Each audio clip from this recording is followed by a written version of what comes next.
Previously on Chaos Head Noah. Together for Pain's scream. Oh. A single drop of blood fell from her right wrist. Before it had the opportunity to hit the ground, the drop crystallized at high speed. Originating from nothing, with the drop at its center, a mineral-esque object burst into view.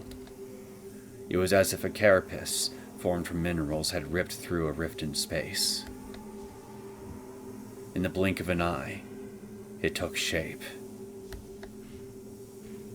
It resembled a cross far more than an object than the object that had previously held Nanami. Or perhaps it was a sword. A sword which pierced itself perpendicularly, as if rejecting all.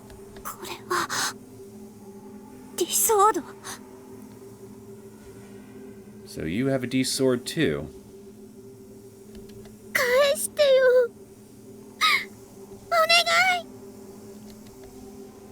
And Nanami, as if embracing it, held it close to her chest. Tears, born from all the sadness within her, fell upon it. Her D-sword flickered scarlet, as if one with her pulse.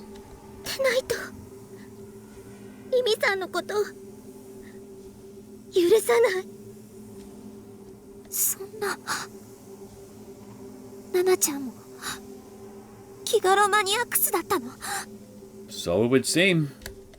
Back then, Rimi had nothing. Before she knew it, she had been confined and tortured. But rather than anything physical, the psychological pain she suffered had been far greater. A daily life born from the depths of hell. A daily life consisting solely of enduring.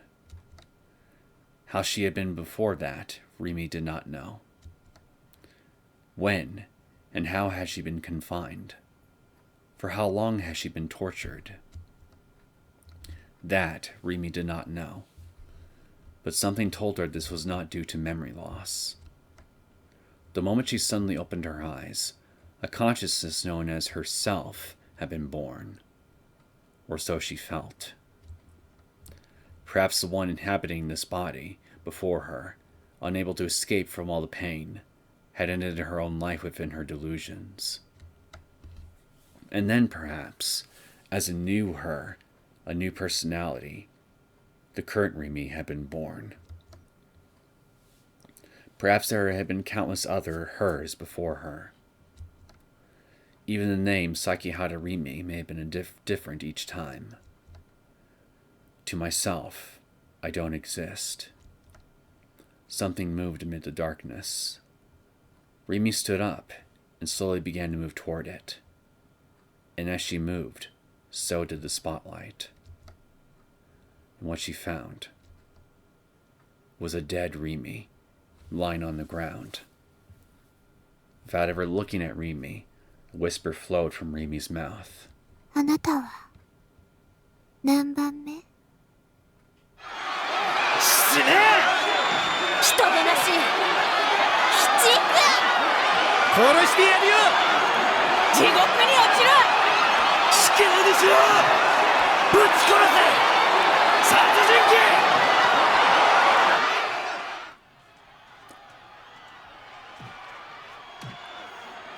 I was overwhelmed by the waves of people. And as the screams and shouts swarmed, I was swallowed up by the undulating masses. I was tossed around and jostled, crushed to nothing, and pulverized. Being shoved by people in all directions, my body started floating. My soles left the ground.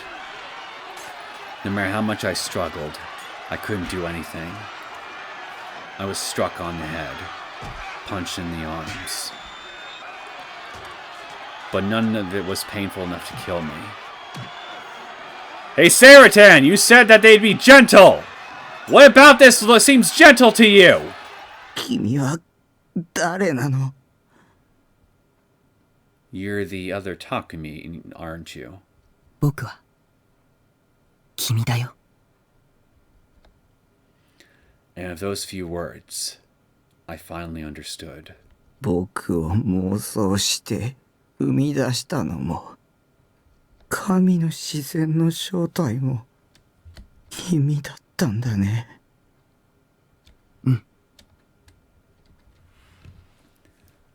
He was my creator. The existence who had envisioned me within a delusion. Someone who I could never hope to match up to.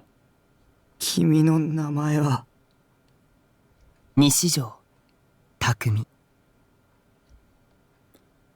The real me. The original me. 君はいくつなの？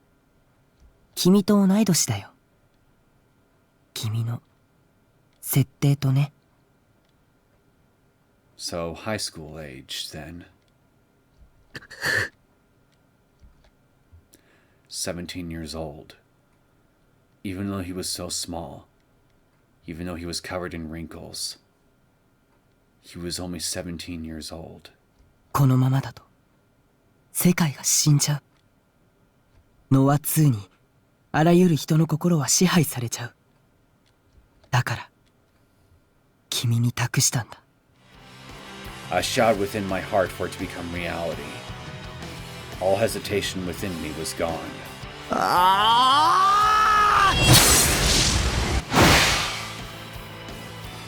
The sword, as if answering my call, started faintly shining. The flame pattern on the hilt transformed into real flames. Flames which swiftly enveloped the sword. And yet, I felt no heat.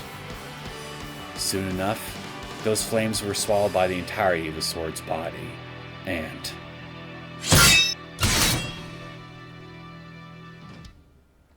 together with a fierce impact, the D sword shone with a crimson light. A number of people around me were surprised by my sword. However, it was only a handful of them. Only a handful were left dumbfounded by its appearance. The others were too focused on punching and kicking each other. The riots didn't seem to be stopping anytime soon. この暴動を引き起こしているポーターたちを探すんだ。彼らの持つ機械を破壊すればバイオリズムの高騰も収まる。ポーター。ノア2の端末としての存在。君はすでにそのヒントを見てきたはずだよ。君の頭の中にそれは記憶として刻まれている。 I called forth all that I had seen. I had seen that porter countless times by now. Actually, let me be more precise. Let me guess. Is it the nurse lady? I had talked to them almost every day. The crowd dissipated, and for the third time, a direct path appeared. And at the end of it was a woman wearing white scrubs. A fact that made her conspicuous as could be. あなたが3人目です。葉月さん。いや、グリム。What?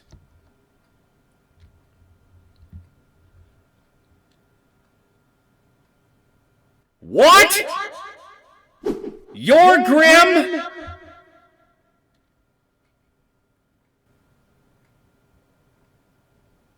Wait a minute. Then that means that doodle that Grim sent me, that was yours. No wonder he had access to it. Or rather, should I say she? Hazuki Shino looked up at the projection in shock. On the Scramble Crossing's 4 massive jumbotrons, her very own memories were being shown. She couldn't even understand how it was being done. Perhaps it was Nishijo Takumi's power as the Gigalomaniac. あなたの記憶です。 With his head hung low, and D-sword in hand, Nishijo Takumi murmured those words. The riot came to a halt. Silence was now the ruling entity. The thousands of people who had been assailing each other until only a moment ago were now looking up towards the screens. Some went pale. Some averted their eyes. Some felt such horror it compelled them to vomit. I can definitely sympathize with that last group of people. The mass media were starting to record Hazuki with their cameras. Countless blinding flashes ensued. あなたがニュージェネ事件の真犯人だったんだ。私の記憶を映像に投影したんですね。もう言い逃れはできませんよ。胎児とあなたの DNA を鑑定すればわかることです。どうしてあんなことを。ねえ、クリム。ナイトハルト。すべては教祖様のお言葉なんですよ。She gripped a scalpel and placed it right against her throat. Due to the nature of her position as a nurse, she knew the location of the carotid artery all too well. Hazuki smiled at Nishijo Takumi. It was a kind smile, much like the one she would often show her patients. 信仰の救いあれ。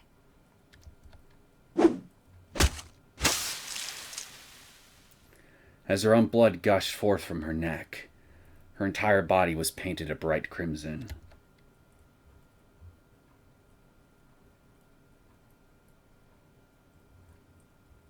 Esper だ。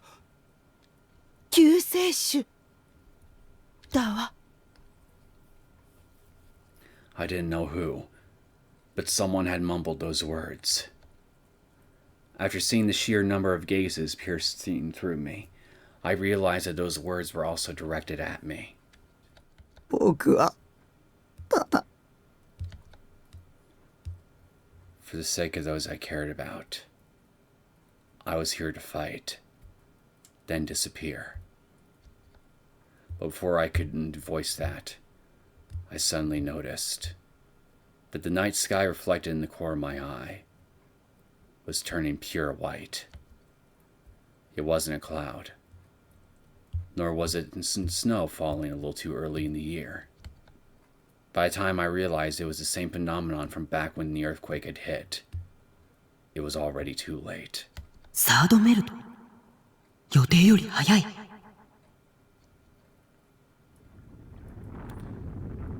The first thing I felt was the very earth itself beginning to rumble. The ground began to shake.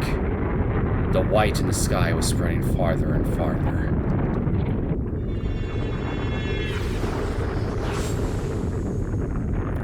The very next moment, I was struck with a violent ringing in my ears. It was such an intensely shrill, resonant sound, my head felt like it was about to burst open. Everyone else around me was covering their ears, too. And then...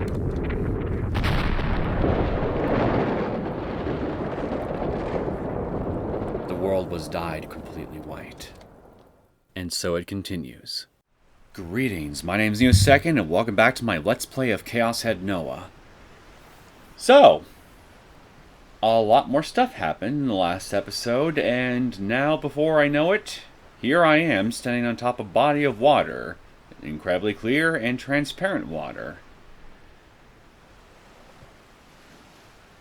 When Shogun mentioned the third melt, I thought it was just going to be an earthquake, and yet here we are on top of a body of water, so either I'm just dreaming and I'm unconscious and I've yet to see the actual devastation of what the third melt actually is, or the third melt did something a lot more substantial than just create an earthquake. I guess there's only one way I'm going to find out, so let's get right into it, shall we? I was standing on top of oh, I just read this. It was shallow, reaching only my ankles. But it was not cold. Well, at least it's lukewarm water. Intermittently, the waves whispered in my ears. I was tightly grasping the handles of a wheelchair. Shogun. No, the real Nishijo Takumi was right before me, his head adorned with his knitted cap. He sat ever so slightly hunched forward in his wheelchair. There wasn't a single thing surrounding us. Neither shells buried in the sand, nor seabirds elegantly soaring through the sky. Nothing so expressly emulative of the sea could be seen. There were no signs of life, only the blue sea and the crystal clear sky. The terrain was completely flat all around me, with horizons stretching as far as the eye could see. This place was not the real world.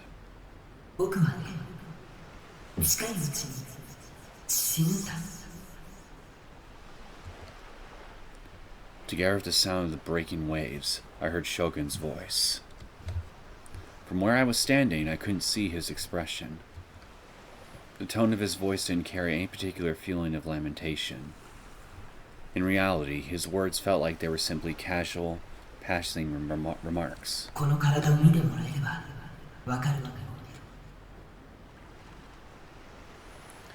Small, wrinkled, and withered away. All of his hair had fallen out.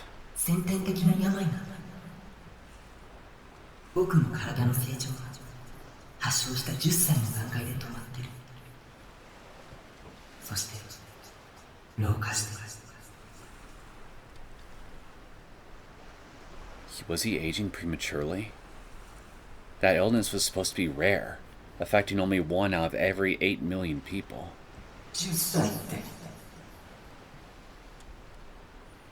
A gruesome scene etched into my memories began to rise to the surface. The field trip you didn't go to, I take it?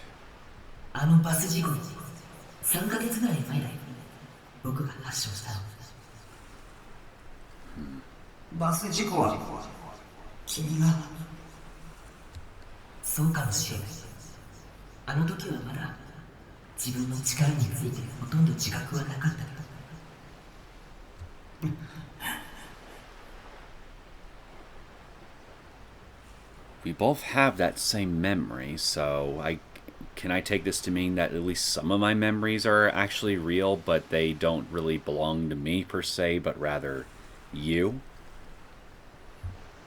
病が発症するよりずっと前、それこそ物心ついた時から僕はギガロマニアックスとしての力を使うことができた。それが普通のことだと思ってたよ。意識的にしろ無意識的にしろ、僕はこれまで何度も力を使ってきた。だから僕の存在としての矛盾が大きくなりすぎちゃったんだ。青いセナから聞いてるだろ。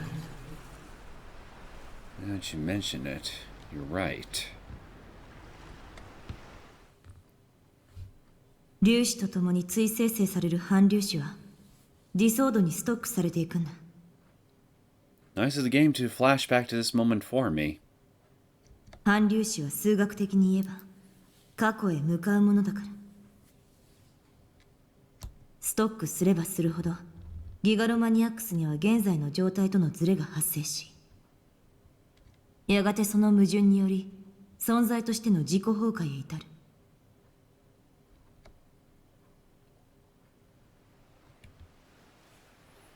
As he spoke, Shogun didn't move an inch in his wheelchair. What was he looking at? Could he even see it all? 力を使えば使うほどこの病は進行しちゃうんだ。ギガロマニアックスの力で治せばいいじゃないか。 So, I don't really think that's how it works, Takumi. You're basically asking him, can you use the power that is killing you to heal you? Like, think about this for a second. I would assume on the face of it, no. Or at the very least, maybe not his power. Someone else's, on the other hand, well, who the hell knows? But then that raises the question, the inevitable question of, well, is it right to heal yourself at potentially the expense of another Gigalomaniac's existence. And I don't know if Shogun would be okay with that. 力を使えば病は進行する。端的に言えば、力を使ってもプラスマイナスゼロっていうことさ。何も変わらない。Yeah, that's definitely a much more succinct way of phrasing what I just said. どうして僕みたいな肝タのヘタレ野郎を作ったの？もっと強くて行動的でかっこいいイケメンにすればよかったのに。人を一人、しかもギガロマニアックスの力を使える人間を生み出すのは簡単なことじゃなかった。I would imagine not, thinking about it now, because the most important factor in the formation of a Gigalomaniac, from my understanding, is the person's brain. And there's a very small percentage of the human population that has the potential to become a Gigalomaniac. So they've got to be built the right way, essentially, down to the smallest neuron in their head. Maybe their genetic makeup for the rest of their body might also play a factor too, and how the rest of the body, including the brain, is formed. Bunch of other stuff here that's complex, and I will admit I'm not too terribly knowledgeable about. But bottom line is, a Gigalomaniac is a complex creature among an already complex race of creatures known as human beings. So, yeah, being able to replicate someone like that, I would imagine, would not be easy by any stretch for anybody. 君を生み出したんですね。1年近く昏睡しちゃったくらいだよ。僕は未完成だったってわけ。だからこそ君はとても人間らしい。フォローしなくてもいい。本心だよ。I clicked my tongue. I really did hate this guy. リミにはいつも力を使うなって怒られたよ。彼女は君を助けたいんでしょう。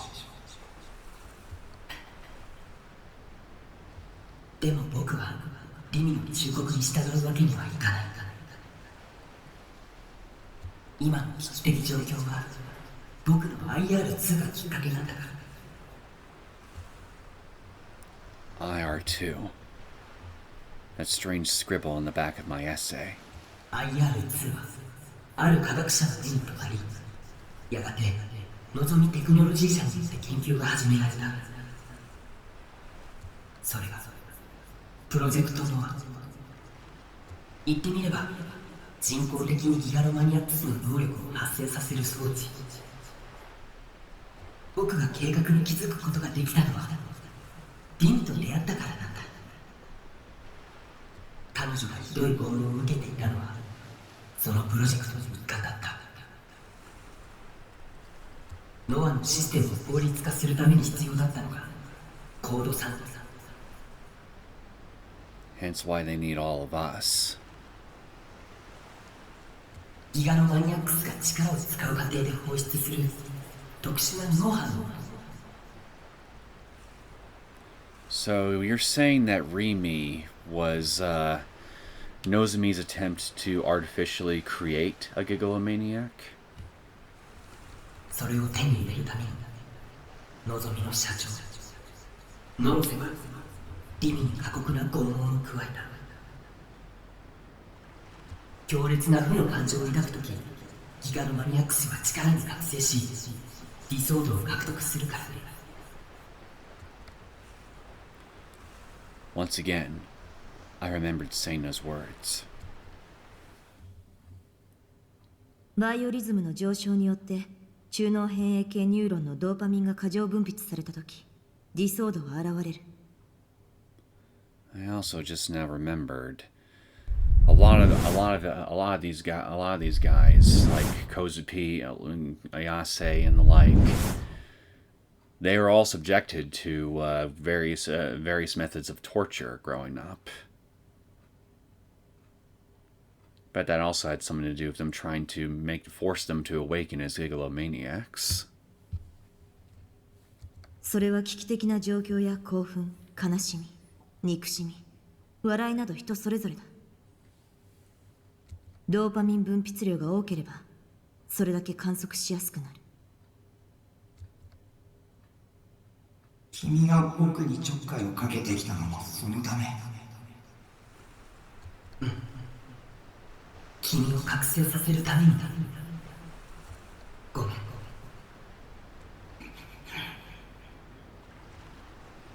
Rimi and I weren't the only ones.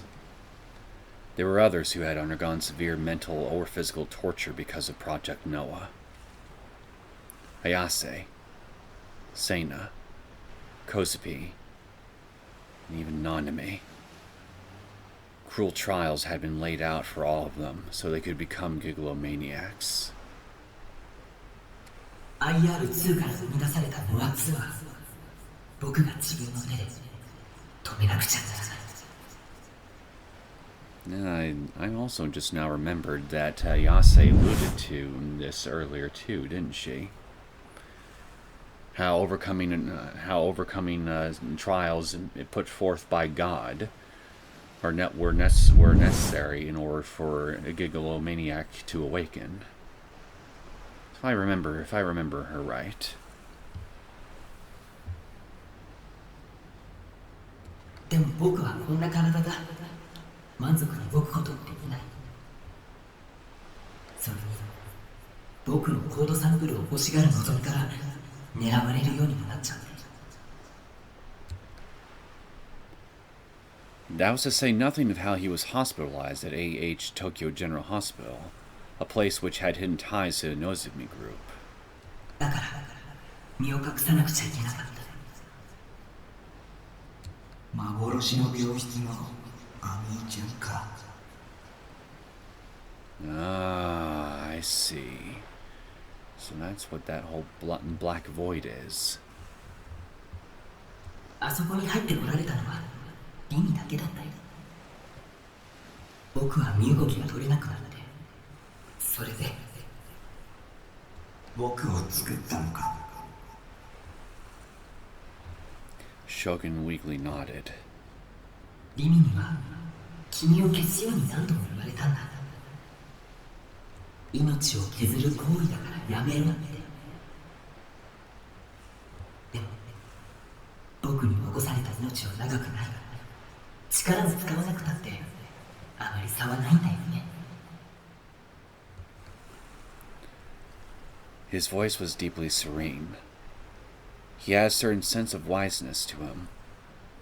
Perhaps it was one you could only get from living out your days under a death sentence. それに君が覚醒して力を使えるようになれば僕の命は持たないだろうか。僕と君は一心同体っていうこと。そうだね。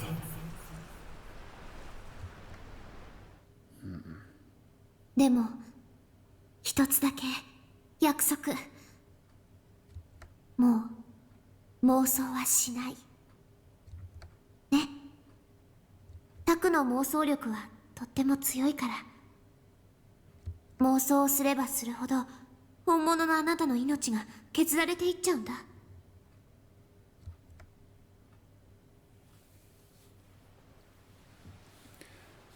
If I tried to keep my promise to Rimi, I couldn't go help her. Even if I could, I wouldn't be able to do a thing. It wouldn't matter what I tried. They'd turn their tables on me in an instant. 君の命はあとどれぐらい持つ？きっと今日か明日までじゃないかな。Jesus. そこまで。I was stunned. I hadn't expected him to have so little time left. 僕が覚醒しちゃったから。気にしなくていいよ。君の覚醒は僕にとって本望だから。君が死んだら僕はどうなる？君は僕と一心同体であると同時にリアルブートされたことによって現実の人間になった。生まれ方は特殊かもしれないけど君は人間だよ。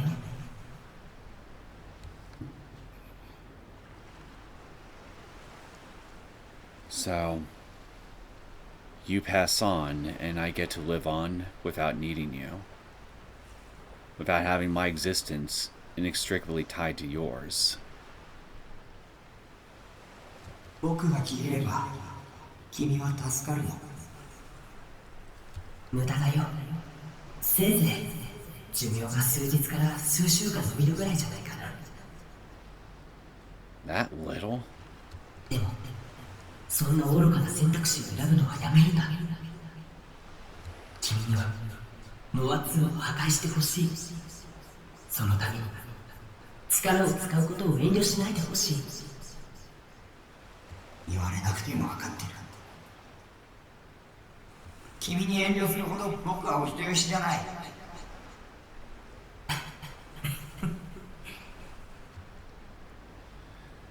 Shogun's shoulders shook faintly as he laughed. Making him laugh was the last thing I meant to do, so that annoyed me. 君が目覚めてくれてよかった。勝手な話で迷惑かもしれないけど、あと君にたくさん。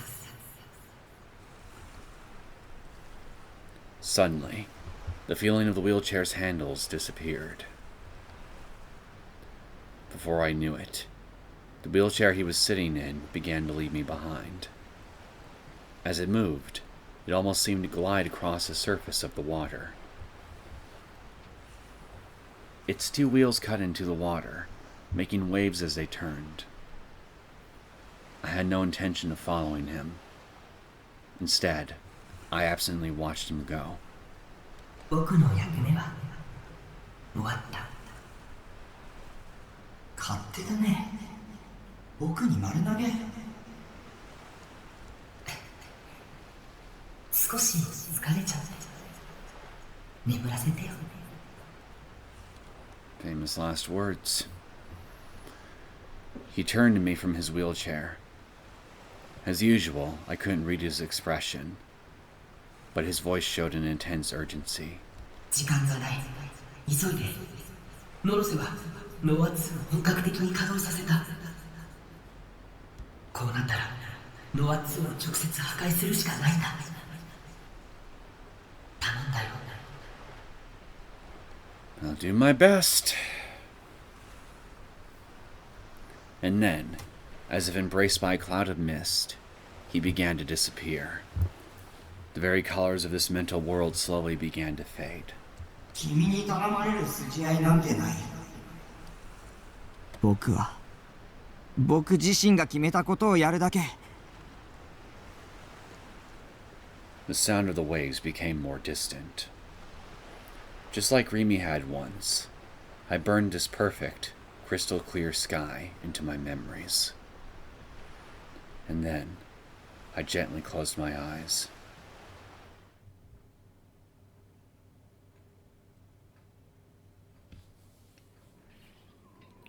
Oh, fucking hell, look at the place.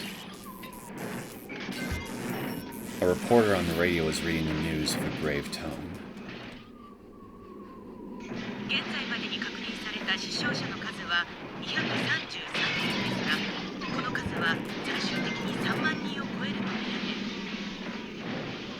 気象庁の発表によりますと、今回の地震の規模は震度7、マグニチュードは 7.8 と関東大震災に匹敵する規模です。渋谷では建物の一部が倒壊し、大規模な陥没も発生している模様です。首都高渋谷線が高架の倒壊により全線通行止め。公共交通機関では山手線など全線が運転を見合わせております。Static mixed in with the news, until eventually, The reporter spoke no longer. ダメだわ。また聞こえなくなった。Momose shook and hit the old radio with her hand, but upon realizing she was getting nowhere, she let out a heavy sigh. 古いから使い物にならないわね。Oh, I see you're all together. Forcing a smile, she looked to the side. She could see the figures of Kishimoto Ayase and Kusunoki Yua walking along, expressions of fatigue coloring their faces.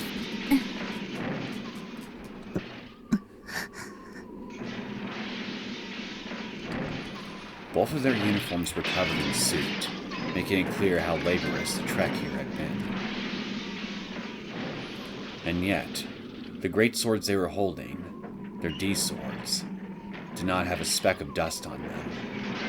Instead, they shone with an unclouded, brutal radiance, and they look real booted, so I'm sure everybody can see them now. After the earthquake, Yua and Ayase had walked back to Shibuya from Yoyogi, went straight to the Frisia office, then joined up with Momose. Waiting for the missing bond to return, the three had stayed near the office throughout the night. Even though the earthquake had put the building on the verge of collapse, they had remained all the same. But in the end, bond had never shown. Momose suggested leaving Shibuya immediately, something Ayase clearly took issue with. グレジオール目覚めたの。他の黒騎士と合流しないと。 Hey Ayase, when you speak of Gladiol, are you actually referring to NOAH II by any chance?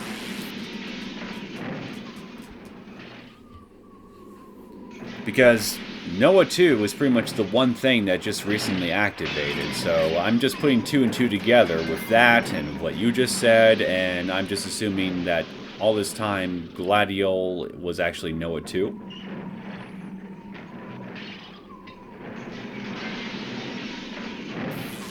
And I'm trying to make sense of it in my head, given all the descriptors that Gladiol has, that you've given him, and that that page I've written, the pages I've read about these swords have given him, and matching it with the machine NOAH II, and well, I'm a little bit confused.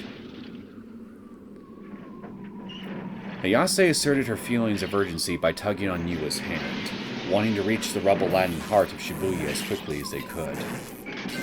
In the end, Yua and Momose had no choice but to follow along. It was 7 a.m. Not even an hour had passed since the sky had first begun to brighten. There was not a single trace of the refreshing morning air. The utter mayhem that had been cloaked in darkness was slowly being exposed by the rising sun. And right now, the three girls found themselves in the midst of it. The city of Shibuya had been transformed into the very picture of hell itself. Roads were torn into oblivion. Asphalt protruded from the earth. A number of buildings had collapsed, their debris scattered in broken chunks along the sides of the road. Nearly every window that could be seen was broken, and a massive billboard had fallen from its usual perch atop a building's roof. One would not have walked far to see the countless corpses left undisturbed, littered among the chaos. For every body Momose witnessed, the same act played out inside her head. One in which she clasped her hands together in pity for their demise. But there were just far too many. It was only part way through that she could not take it anymore, realizing the only way to retain her sanity was to ignore them outright. The remaining people they would occasionally pass by had lost all expression, existing only to stagger aimlessly through the streets. A group of men had come together to try and help the survivors buried underneath the rubble, but it did not seem like there was much they could do without heavy lifting equipment. Momose took another glance at what Yua was holding in her hands. A D-sword. Ayase had explained them to her. Much like magic, there were swords that could be taken out of thin air. What Bon had told her had been true. And yet, Yua seemed only shocked and bewildered about possessing one for herself. ねえ岸本さん Ayase, walking slightly ahead of the group, paid no attention to Momose's call. The expression on her face made clear her patience was wearing thin. このディソードを持つ人はあなたたちを含めて全部で7人いるっていうこと？そうよ。他の人たちがどこにいるのかわかるの？わからない。だったら感じるのよ。意志を。こっちで間違いないわ。Ayase was effectively a brick wall. A brick wall on legs! With no other options left, Momose repeated the same words for what felt like the thousandth time. 今むやみに歩き回るのは危ないわ。ひとまず安全なところに避難するべきよ。ダメよ。時間がないの。Shelter's for the weak anyway. 黒騎だったかしら。 If it's raining acid rain, you take it like a champ!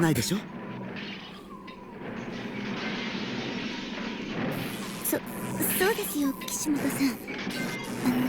私も避難場所に行くべきだと。Ayase suddenly came to a halt, as though Yua's backing had possibly made some sense to her. She narrowed her eyes, and then she looked beyond the rugged Dogonzaka roads that no car could traverse. え？いたって何を？ Over there, obviously. Oh. For a second there, I thought they found us, Takumi, but no, it's just, Nanami. At the end of Yase's gaze was a lone girl walking away from the station.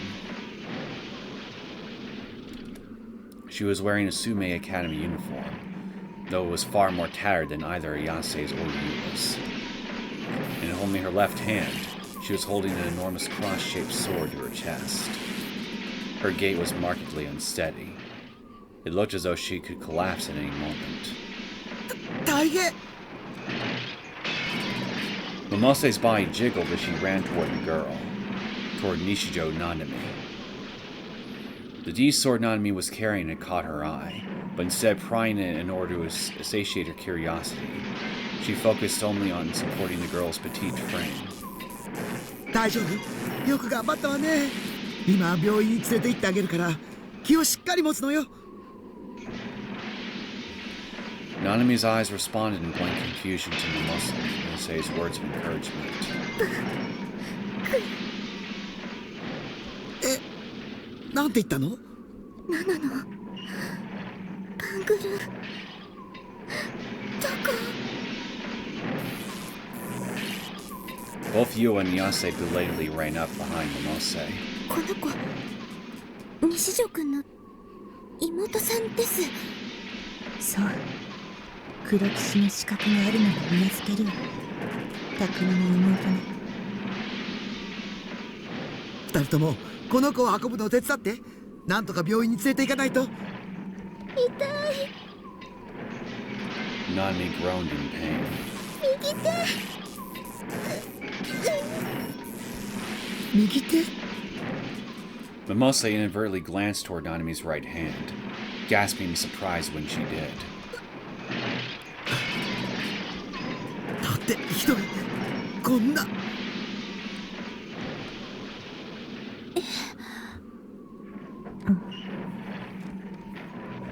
Yua and Ayase were not able to grasp why Momose was so distraught.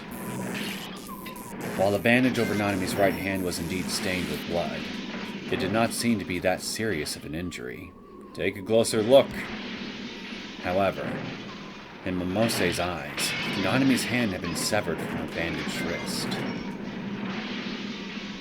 Though medical measures had been taken, it was still an open wound. With a blank look on her face, Ayase attempted to grab Nanami's right hand, but her outstretched hand passed only through empty air. Like a holographic image, Nanami's fingers lacked any substance. A drop of blood trickled down from the red-stained bandage and fell into Ayase's hand. もうそう。リミさんに助けてもらって。リミさんって崎畑リミさん？知ってる？ええ、西条くんのお友達の。Yua had always held a suspicion that Takumi was the true new-gen culprit, so she knew a fair amount about his background. This also extended to those that would frequently come into contact with him. Therefore, it was only natural for her to have conducted investigations on Nishido Nanami and Sakihara Rimi. In contrast to Yua, Ayase abandoned her typical aloof expression, grimacing at the mere mention of Rimi's name. 崎畑リミも7人の黒騎士の一人。そうなんですか？ Ayase recalled yesterday's incident at the hospital. She could remember being addressed by Rimi's apologetic voice. Oh, we're gonna finally figure out what exchange occurred between you two? 岸本さん、タクに近づかないで。目覚めさせたくないの。君には自覚がないの。黒騎士の一人としての。私が一人で何とかするから。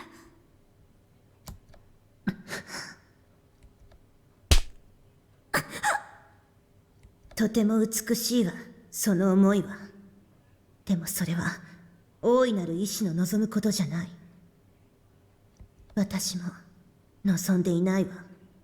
あなた一人に全てを背負わせるなんて。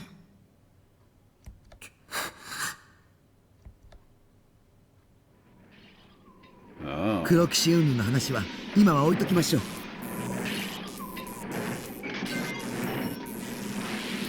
とにかく早く病院に連れて行かないと血が止まらないわ。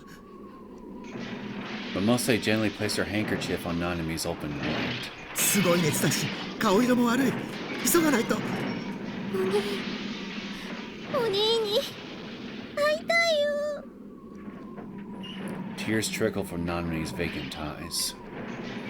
Right at that moment, something happened. Oh no. In an instant, the highway they were standing on collapsed with a deafening roar. They all lost their footing, helplessly entering freefall at gravity's mercy.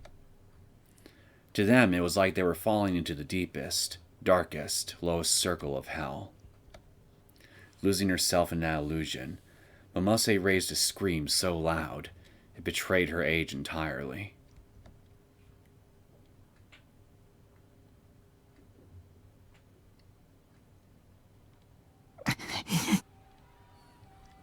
I hope they're okay. Hopefully they didn't fall too far. When I came to, dark clouds covered the sky overhead. The dark night had come to an end before I knew it. There wasn't a shred of blue sky in sight. I was hit with a wave of depression. The sky could not have been more gloomy. Countless sirens from ambulances and fire trucks blared off in the distance. A multitude of helicopters were in the sky, circling the city like flies. My head was racked with pain, like someone was putting a jackhammer to it. It felt even worse than after the last earthquake. I tried to remember what happened before my memories had cut off. The sky turning white. Shogun mentioning the third melt. I ignored my headache and stood up, only to lose all words.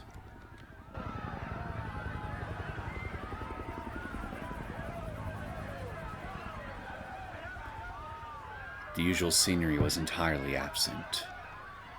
It was like a scene out of the end of the Millennium thing that everyone had been freaking out about almost a decade ago. Shibuya was on the verge of collapse. Traffic lights, Roadside trees and buildings had all fallen to the ground. The jumbotrons, the most iconic part of Scramble Crossing really, had cracks ripping through them and were entirely silent. The stairs leading down to the subway were buried beneath the rubble of their own ceilings. I wonder how many people got trapped under there in the subways, or worse. The guard around the Yamanote line had fallen apart, and the railway had been ripped to shreds. More people than I could count were lying on the ground. Blood and guts clung to the scattered debris. Some remained motionless. Some moaned in pain. Some screamed for help. Some were covered in dust, crawling on all fours without a care as to how I made them appear. Some only cried, tightly cradling another motionless body in their arms. I could smell all the blood. The rusty smell mixed with the stench of something burning. Everything was covered with a thick odor of dust. Far in the distance, plumes of black smoke rose like smoke signals. This was the power of NOAH II. It was horrifying. This was already on the scale of a weapon of mass destruction. Now I understood why Shogun wanted to put an end to this.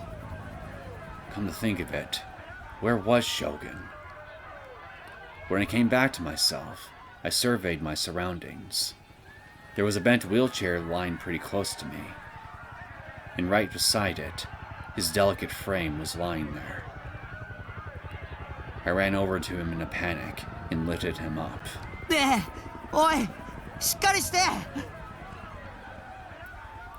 He didn't react. Not even his inner voice said anything. Oh God, was he dead? I put my ear to his mouth. As faint as it was, he was still breathing. But he was still unconscious. I tried hitting him lightly on the cheek a few times, but to no avail.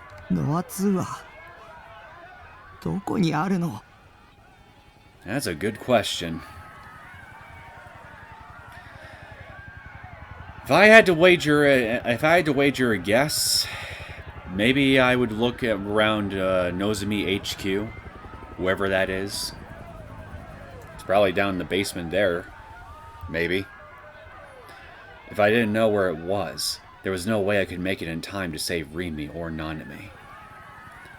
I should have asked him that when I had the chance. Clicking my tongue, I took my phone out of my pocket. It was off, and despite my many attempts to get it working, it stayed that way. It was nothing more than garbage now. Aside from Shogun, who else would know where to find it? Think, goddammit. I didn't have time for this. While I was wandering around doing absolutely goddamn nothing, that Norose guy could be ready to kill Rimi at any moment. Then who? Who is someone I could trust? Someone who knew about NOAH II. 君たちは特別な存在だ。 Hey, yeah, he would know, wouldn't he? I wonder where he is. Hopefully he didn't get crushed by falling debris from one of many skyscrapers or something. That would be pretty inconvenient, to say the least. 中でも一番特別なのは、その目、誰の目を産み落とした少年。畑野一世。Seina's dad. One of the founding members of Project NOAH. The person who was nowhere to be found right now. Not to mention I never met him before. Wait, it was possible we passed each other on the street before, actually. Kosubi had told me all about his homeless lifestyle, with the guy always wandering around Shibuya. 見つけるしかない。 With the surprisingly light body of Shogun on my back, I mindfully made my way through the debris. I didn't have a clue as to where Hatano-san was. But I had no choice. I had to find him, no matter what.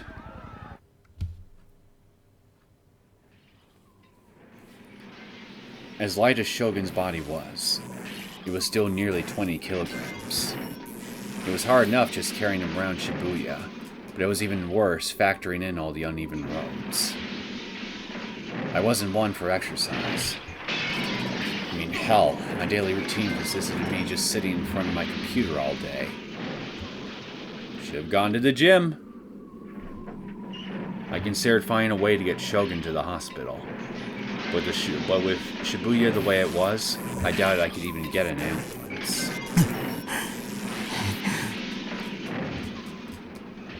Even the gentle hill that was Dogenzaka was doing its best to drain my energy.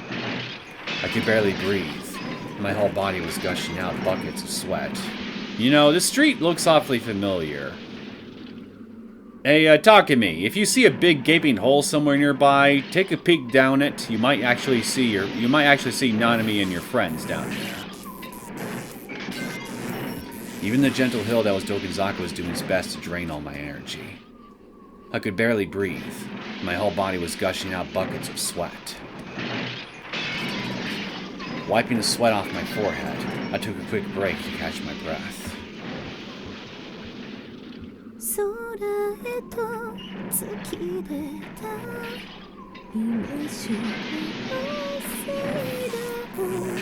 Or, even better, just prick your ears open and listen for the sound of Ayase singing.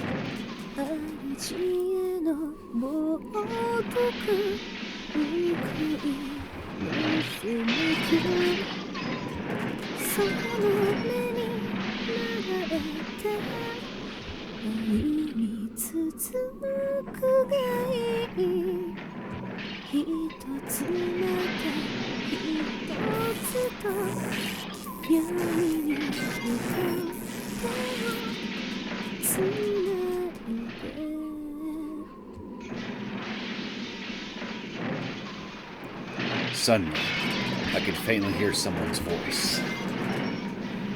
Someone was singing, their voice rife with loneliness, but not without hope. Their soothing voice washed over me. I'd heard the singing somewhere before, back at that concert. Even in spite of the glaring lights overwhelming my vision, and the blaring sound shaking the entire airtight building, I still managed to take it in. But this time, I was in the middle of the road, where I couldn't see a single sign of life. And yet, in the center of this collapsed city dominated by death, I could hear her.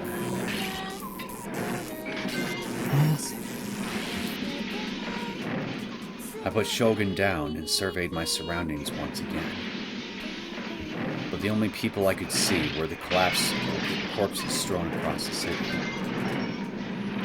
I did my best to avoid looking at them, instead focusing on trying to find Ayase. Where the hell was her voice coming from? Look down! The road in front of me was wholly caved in. Looking at it, the hole it had created was incredibly big. There was definitely a subway tunnel beneath it. I didn't want to believe it at first, but even so, I peered down from the edge of the hole. It was about 5 meters deep. There was a pretty fair amount of rubble piled up at the bottom, and that was where Ayase had fallen.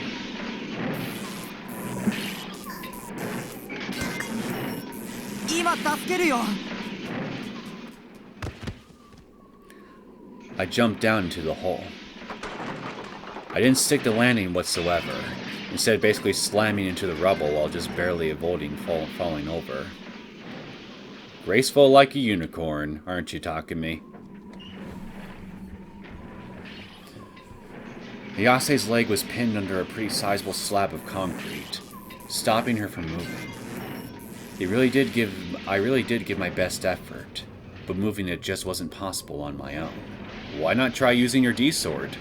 Maybe you can cut the rock away. 私だけじゃない。他に3人いるわ。君の妹も。ナナミが。 What the hell was she doing here? Had that Norose guy kidnapped her? ナナミナナミ Enduring the pain in my legs, I stood up and yelled out for my sister. But I got no reply. Looking around me, I only saw one other person beside Ayase. It was a pretty hefty woman lying face down on the ground. And while she wasn't moving, she only seemed to be unconscious. Nanami and the other person were absent. Maybe they'd been buried alive. I had to find them, right this second. My eyes shot to the top of the hole. There was enough dust to make anyone hack their lungs out. But beyond that, I could see the circular shape of the sky above. I thought about Shogun, who had lain on the road up there. I remembered what Rimi had told me.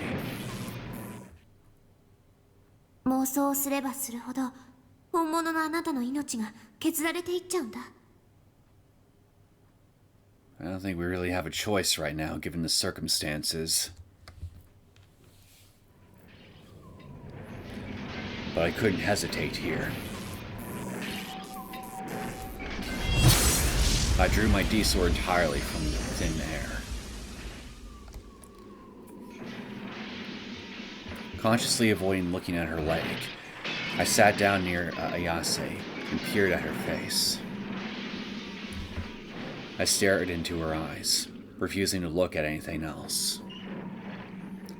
That should do the trick. 妄想するんだ。 A strong one. A really strong one. 綾瀬の足の上にある瓦礫は大きなものじゃない。数は多いけど一つ一つは小さい。重くない。簡単に足を引っ張り出せる。他の二人も助け出せる。 Me and Ayase. We only need mutual recognition between us two Gigalomaniacs. Because, once we had that, then our delusion was sure to become reality. Smart thinking.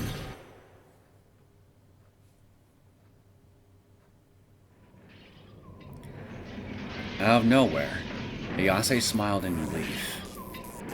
She gently stroked my cheek with her fingers. グラジオールの導きね。君がここに来てくれたの。 I blinked nervously.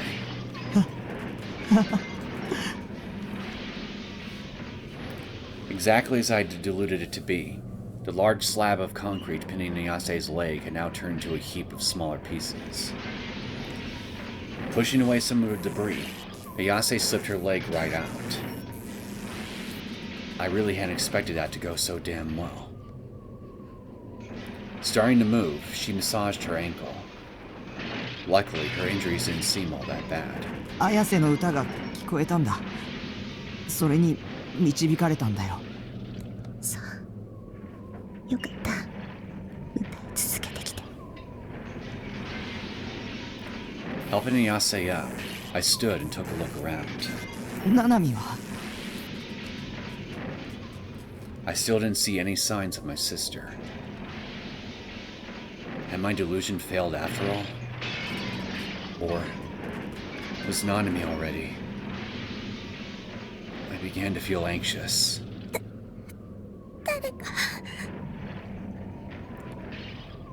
I heard a voice. Looking in the direction of it, I saw a hand reaching out from a gap inside the rubble. Oh dear. Brace yourself for what you're about to see, Takumi. She's not in good shape. And so I took that hand, gripped its slender fingers, and peered into the gap. Oh, never mind. I mistook you for Nanami. Oh. At least your glasses are okay. The gap was almost like a tunnel, and in that tunnel was a familiar-looking girl wearing glasses. It felt like I'd been ages since I'd last seen Yua. 何なぜか急にこの隙間ができて、ついさっきまで全く身動きが取れなかったんですけど。 The girl averted her eyes from me, with a face that seemed almost apologetic. 手をしっかり掴んでて。 I tightly gripped Yua's hand, and then I pulled as hard as I possibly could away from the gap. Ayase helped as well. With the two of us pulling Yua with all our might, she managed to break free from the rubble without too much trouble.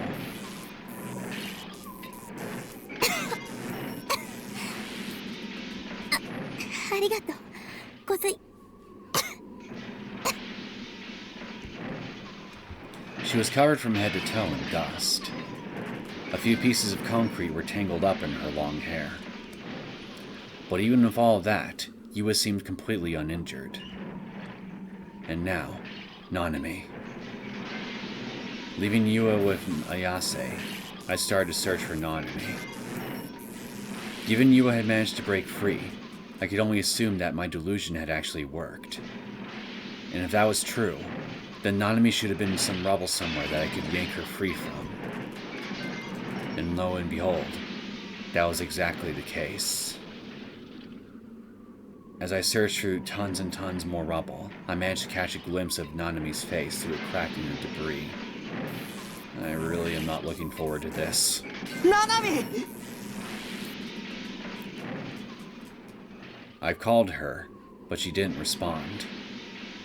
She must have fainted. I hope that's all it is. Reaching out, I went to touch her shoulder, but hesitated.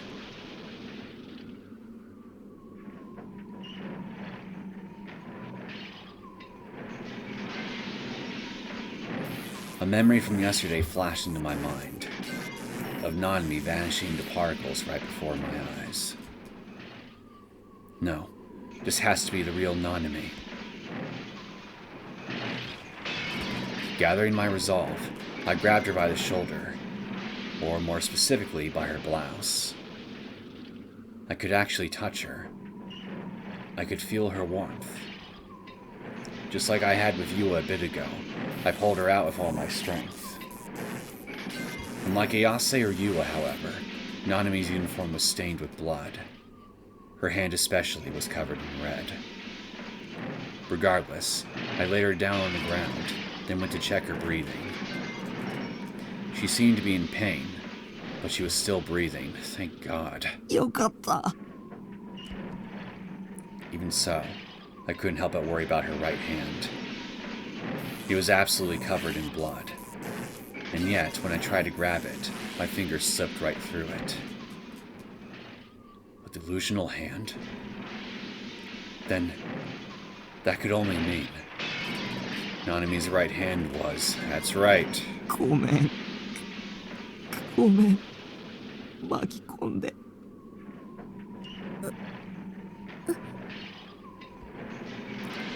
A groan leaked from Nanami's mouth.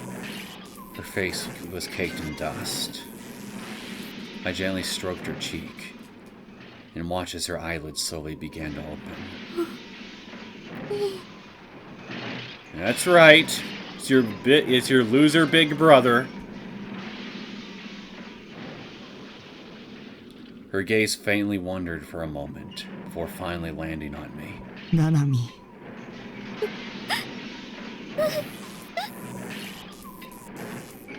And don't worry about the bangle. I can always get you another one. Just stay alive. That's all we want you to do at this point. Just stay alive. And at that very moment, Nanami's expression warped and changed.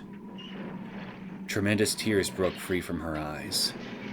Her left hand firmly grasped my own.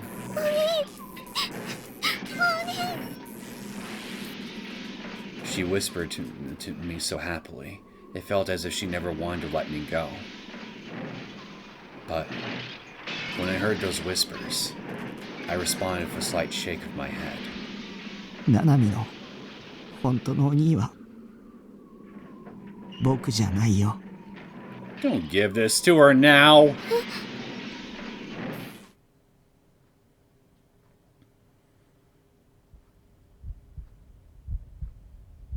What the hell is this? My memories are so cloudy.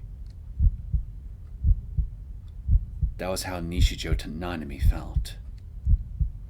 Her brother's words had been a trigger in her heart, and now she felt as if she had two brothers. However, what her heart told her was that it was not just as if she had two, but that she really did have two. Her mind flashed back to the past, and she remembered her two brothers' faces. One of them seemed quite pathetic. One of them was covered in wrinkles. And yet, despite these distinctions, she was still convinced that she had only had a single brother. Something was not adding up. Something between her memories and her cognition. What was reality? What was illusion? She did not know, and that scared her. To escape this, she attempted to empty her mind of all thoughts. When suddenly, her own voice audibly rippled outward. Nana, you need to stay strong.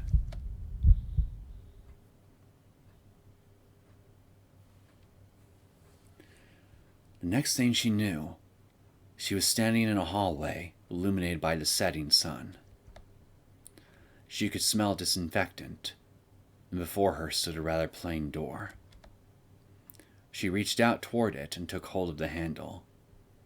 And then, through no will of her own, her hand opened the door. ああ、鬼、またご飯食べないつもり？ちゃんと食べてっていつも言ってるじゃん。出ないと元気になんないよ。あ、もしかしてグリーンピースが入ってるから？子供じゃないんだし、いい加減好き嫌いやめたら？そりゃナナだってグリーンピース嫌いだから残したくなる気持ちはわかるけど、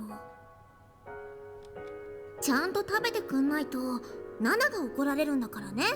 あの怖い看護師長さんに。ナナミ、何？今まで辛く当たってごめん。お兄が謝るなんて珍しいじゃん。もう僕のために無理をする必要はないんだ。何言ってるの？僕は身を隠さなくちゃならなくなった。だからお前はもうここには来なくていい。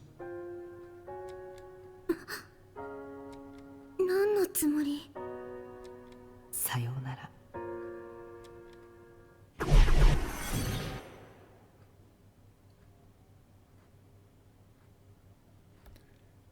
And that was where her memories cut off. Those memories about her real brother.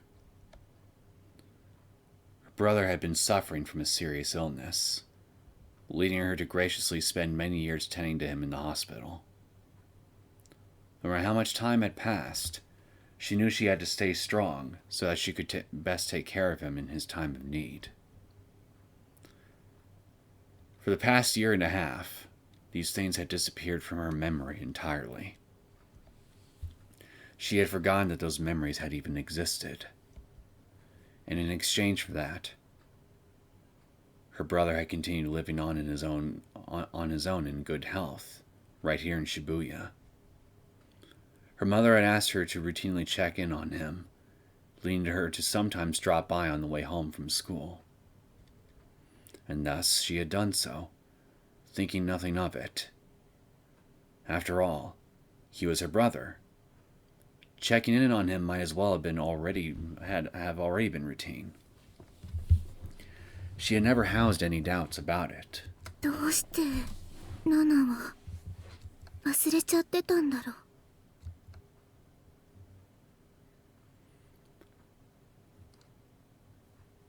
Nearly 30 minutes had passed since she'd been rescued from beneath the rubble. And now, she had finally been reunited with her real brother. There he was, lying still on the road. He was still breathing, but remained unconscious. His body was as small, wrinkled, emaciated, and incredibly weak as she remembered. It was the brother from so long ago whom she had always known. こんなのひどいよ。ナナはお兄に文句ばっかり言ってたけど。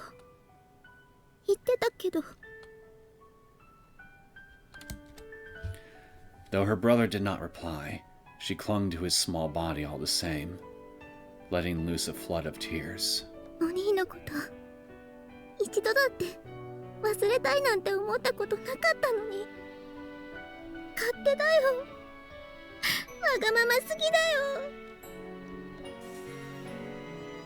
The sound of metal lightly scraping against something came from within her brother's clothes.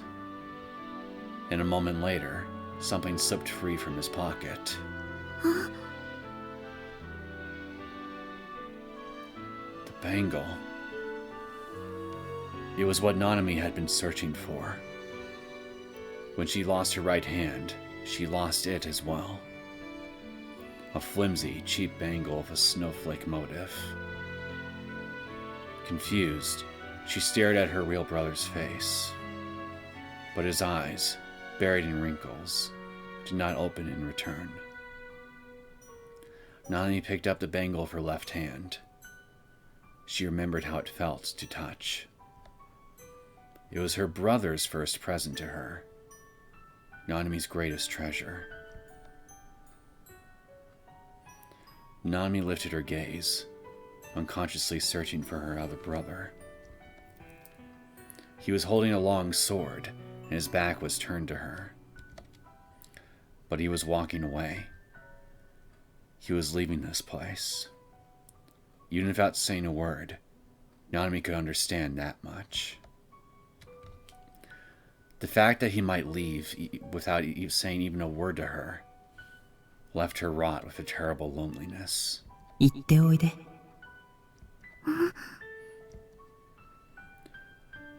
Nanami's brow furrowed in confusion, and she softly searched around herself. 今、声が。 It was her brother's voice. That much she indeed remembered. The voice of her brother, who should have been unconscious. 彼は僕と一心同体。もう一人のお兄なんだから。 Whether it was truly her brother's voice, or a mere hallucination, Nanami could not tell. And yet, regardless of which it was, she whispered it all the same. わかった。 She whispered to her brother, who still lay on the ground.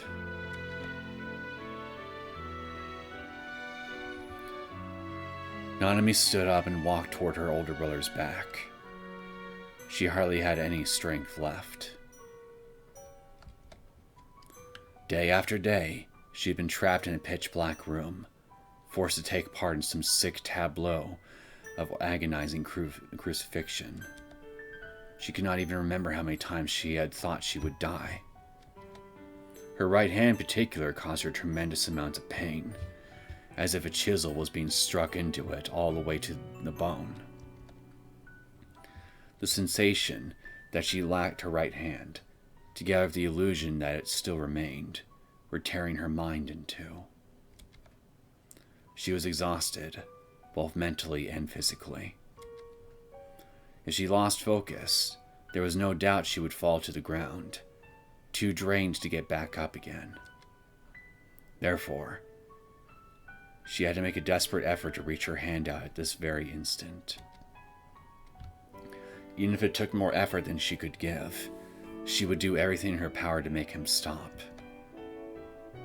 待って。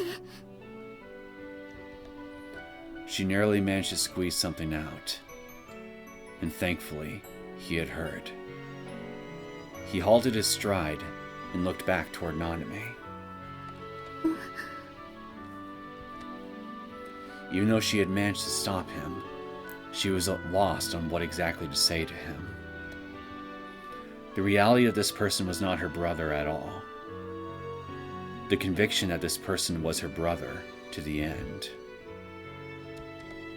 Those two feelings had blended together in her head, making them even harder to discern.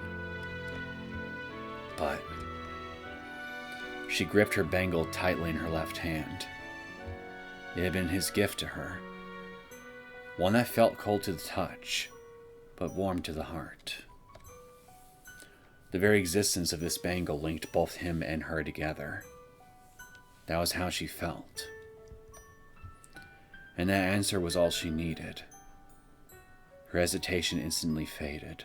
お兄は本当のお兄じゃないかもしれないけど、頼りにならなくておたくさんでアニメキャラのお人形さんばっかり集めてて、口が悪くて愛想もなくて意地悪なことばっかり言うけど、お兄もナナのお兄だよ。 Trying her hardest to fight back her tears, Nanami smiled as best she could. ありがとう、ナナミ。Upon gazing at his expression, she saw that her other brother seemed a little embarrassed. And with that, relief washed over Nanami, before slowly putting her consciousness to rest.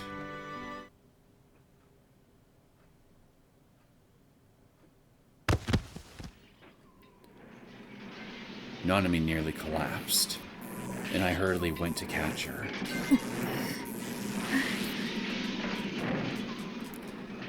She lost consciousness. Her face was pale, and she was clearly having trouble breathing. 早く病院に運ばないと、このままじゃ危ないわ。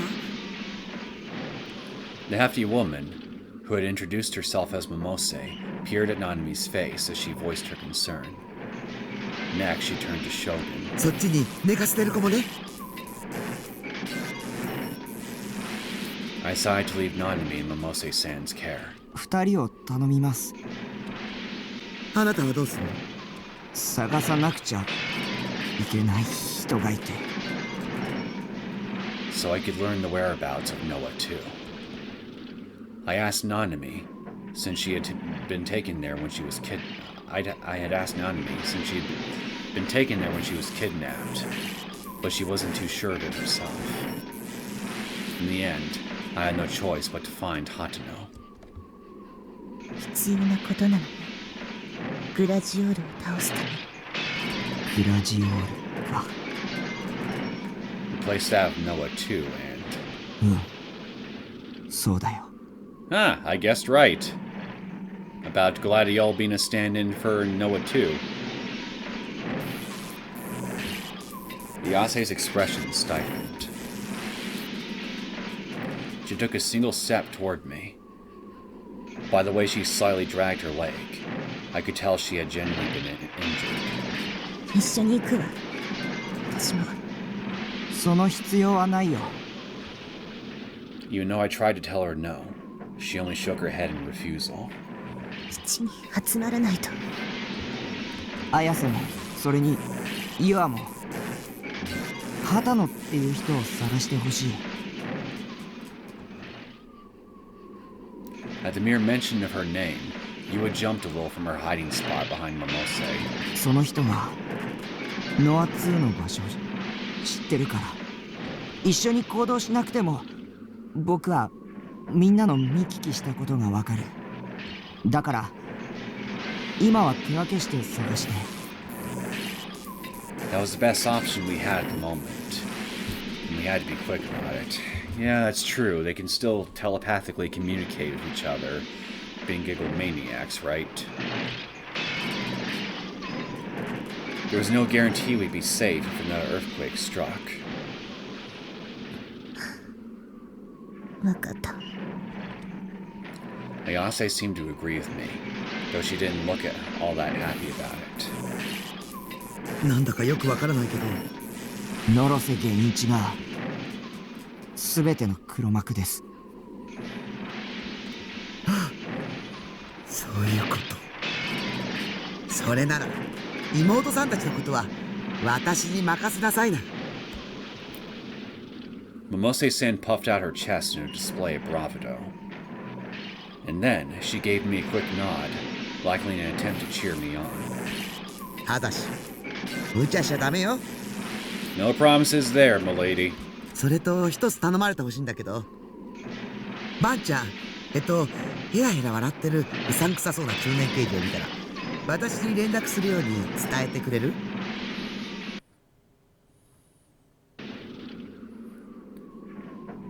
？Did she mean Banya Suji?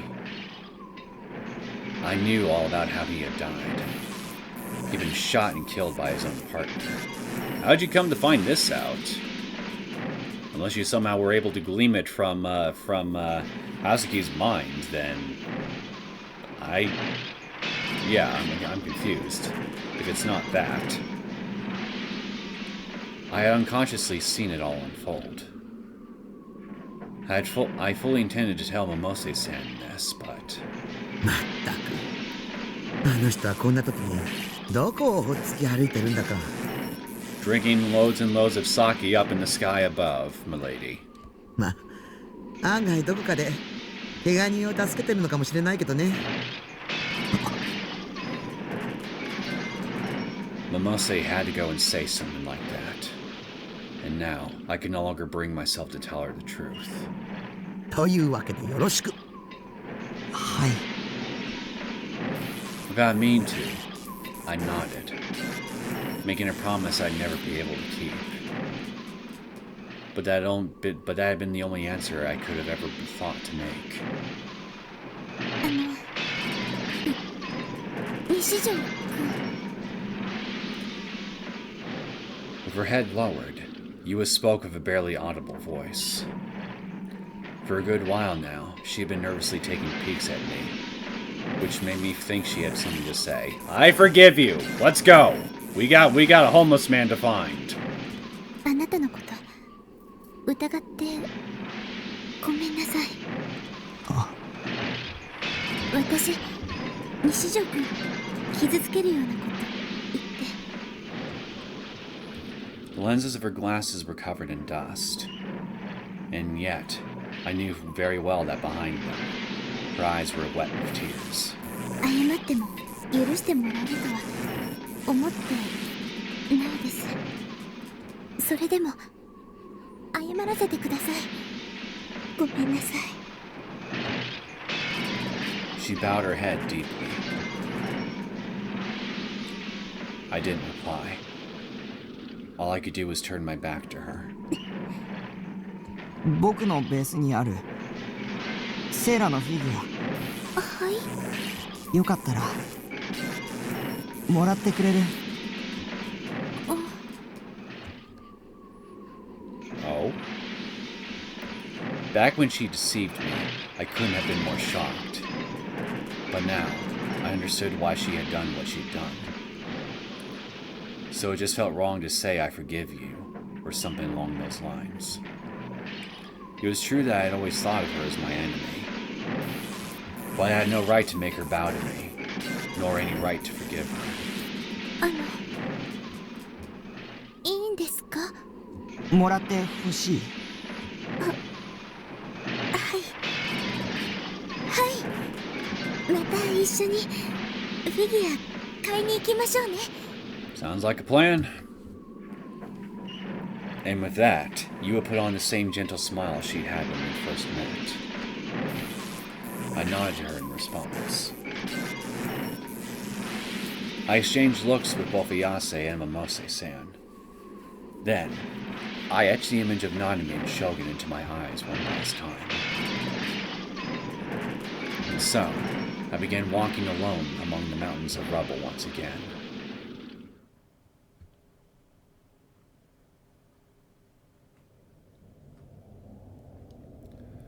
Shinsen Station of the Ino-Kashira line was one stop from Shibuya, with it taking only about a minute to arrive there by train. The station itself was situated within an underground tunnel, resulting in only the natural light being the beams seeping in from the opening at the end of the platform. Due to the earthquake, all the lights had gone out, enveloping the area in a far thicker darkness than usual. So you two are okay. Carefully supporting Orihara Kozue's body, Ayase set foot onto the platform. There had been no need to buy a ticket. Not a single staff member was present in the vicinity, and none of the ticket machines were in service. Only a glance was necessary to understand how horribly warped the railroad tracks had become. It was no wonder that the trains had suspended operation the day before.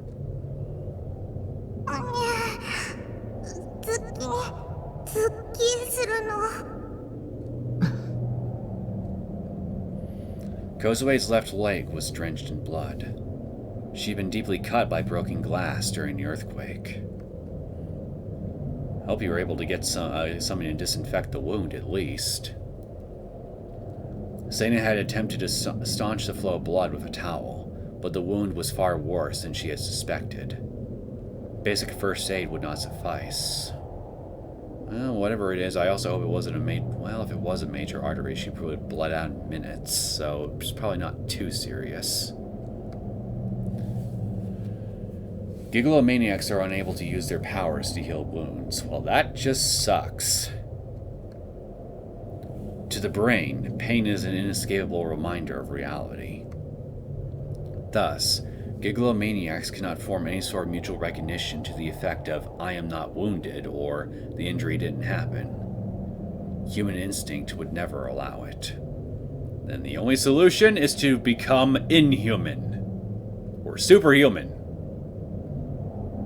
I'll get back to you when I figure out how to do that.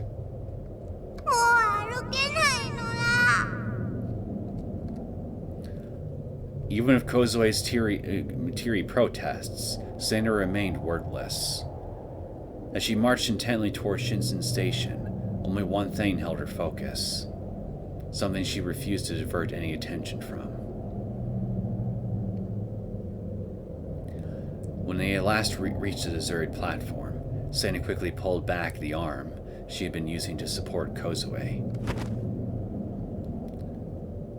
With no strength remaining in one of her legs, Kozue immediately collapsed to the ground. Now, couldn't you at least set her down gently?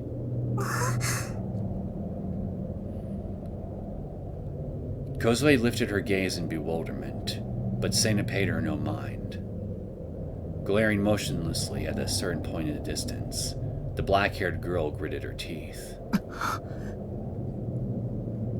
Did you find Daddy, by any chance?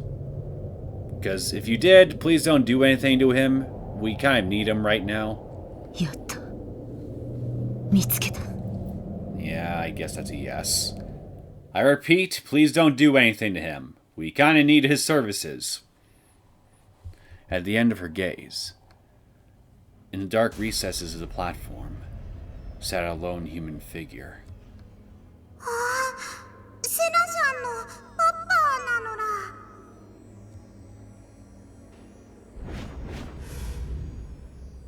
It was a homeless man clad in filthy rags.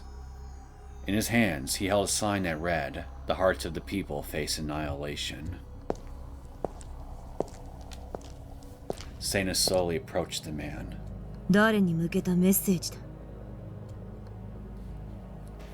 Her voice was cold and unfeeling, a tone that could freeze all who came into contact with it. 負を生へと変換できる者たちへの遺言だよ、セナ。Keeping his head hung low, the homeless man did not even look his daughter in the eye as he dispassionately spoke her name. お前に慣れ慣れしく名前を呼ばれたくない。この半年、ずっと考えてきた。お前をどうやって殺すか。ありがとう。どうして礼を言う？利己的な理由だよ。お前に殺されることが私にとって最善の贖罪かもしれない。そう思ったからだ。それなら話は早い。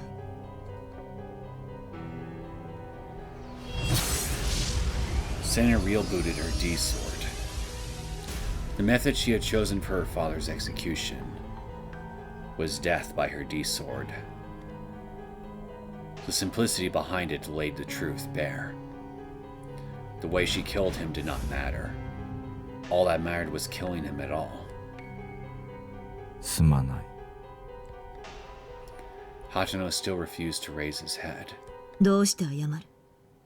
お前に父殺しの汚名を着せてしまうからだ。殺せさえすればどんな恥ずかしめだって受けてやる。お前は母さんと妹を殺した。事実だ。しかもあんなむごい最後。Senna can only act calm and collected for so long. As her emotions began to take control, she was seized by a fierce tremble. お前には見せたくはなかった。いや、今のは聞き流してくれ。なぜあんなことを？過程を説明することは無意味だよ。お前は納得しないし、結果が改変されるわけでもない。Senna thrust the tip of her D-sword toward Hachino's head. Come on, don't kill him! そうやってまた逃げるのか？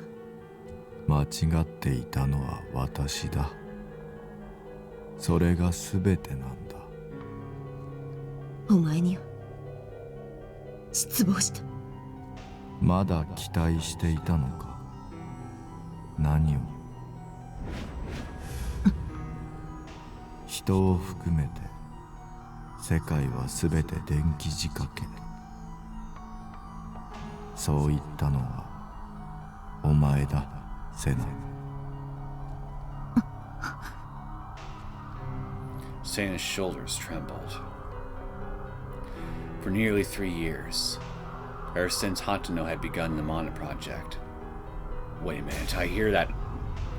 Is there a porter nearby? I hear that humming sound in the background. For nearly 3 years, ever since Hachino had begun the Mana project, the two of them had rarely come to contact. And yet, despite the significant time apart, Hachino had seen right through her, something which troubled her to no end. Distraught by the sheer discomfort she felt, the wavering of her heart morphed into nothing but pure fury, dispelling any form of reason she still had within her. セナ、惑わされるな。電気仕掛けならば、お前のその私を恨む感情もまた、ただの電気信号でしかない。Oh, I think I see. The lines where his voice is echoing are the delusions, while the ones that aren't echoing is actually him speaking. Hachino was just trying to overwhelm me. That was what Senna told herself. Calm down. お前の言葉なんか無効だ。あまり感情的な行動をとるな。でなければお前は矛盾する。その言葉を受け取ってはいけない。精神攻撃だ。判断を中止するんだ。話は終わりだ。Senna tried to take a stance of her D-sword. Before she could, Hachino suddenly stood up. Kosei watched her exchange with unease, and when she wondered if she would interfere, the pain in her leg forced her to abandon all hope of doing so. She was not sad, but that did not stop her from weeping deep within herself. Hachino took one large step forward. Her response delayed.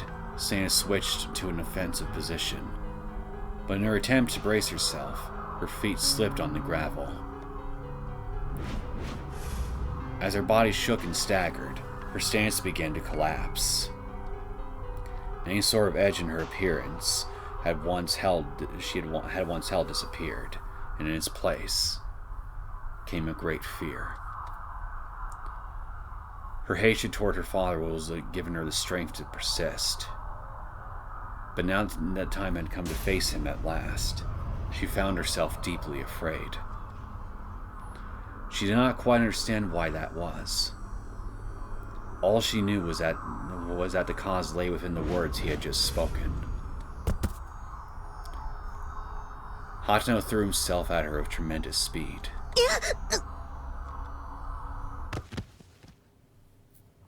As she fell backward, ignoring both gravity and centrifugal force alike, she swung her enormous D-sword up from below. No!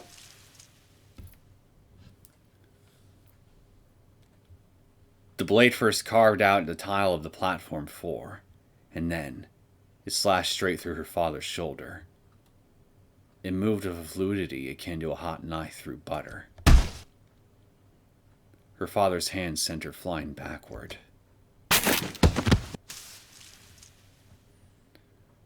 Fresh blood burst from her father's injury. His eyes were colored with an expression of deep relief. Sana's teeth sank into her lip. Not even a second later, something pierced her father's chest at lightning speed. A bullet. Tearing through and in his back, it flew straight through the man's chest, very narrowly grazed Sana, then swiftly disappeared. Now, blood gushed not just from his shoulder, but from his chest as well. The crimson liquid flowing from his wound splattered against Sana's cheek. A bullet? Having been thrown backward, the moment Sana landed on her rear, her head shot right back up, and she frantically searched for the shooter.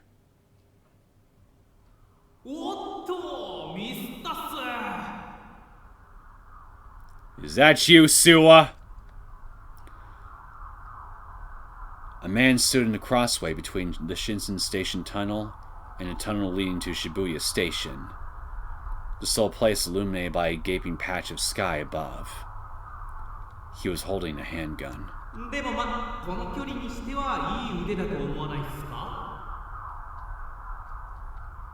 I gotta wring your fucking neck. Sana's father collapsed beside her. Half of his body was already soaked in blood. No. Were you protecting me? Overcome with disbelief, Sana fixed her gaze on the pool of blood spilling over the tile floor.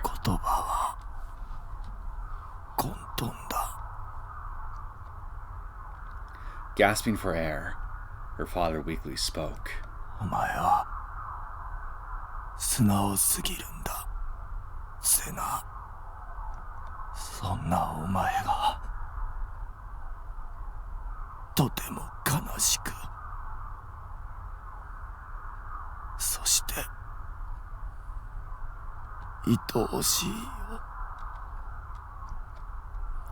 The bullet had been meant for Sana, but Hachino had taken it in her place. She had been trying to take her father's life, but he had given it for her instead.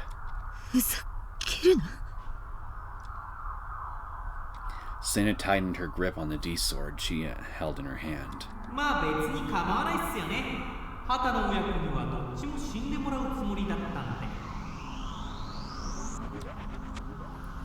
An odd noise echoed throughout the platform, a sound Sana instantly recognized as a NOAH II terminal. How long has that sound been going on for? Sana would not let it continue. The existence of the man who had stepped between her and her father, the man whose gun had prematurely ended their resolution, was something she would not let continue. When she stood up and fixed her eyes ahead,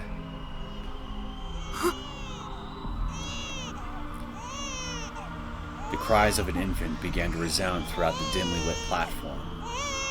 A sense of strange discomfort grew in her hands, and for some reason she could not comprehend.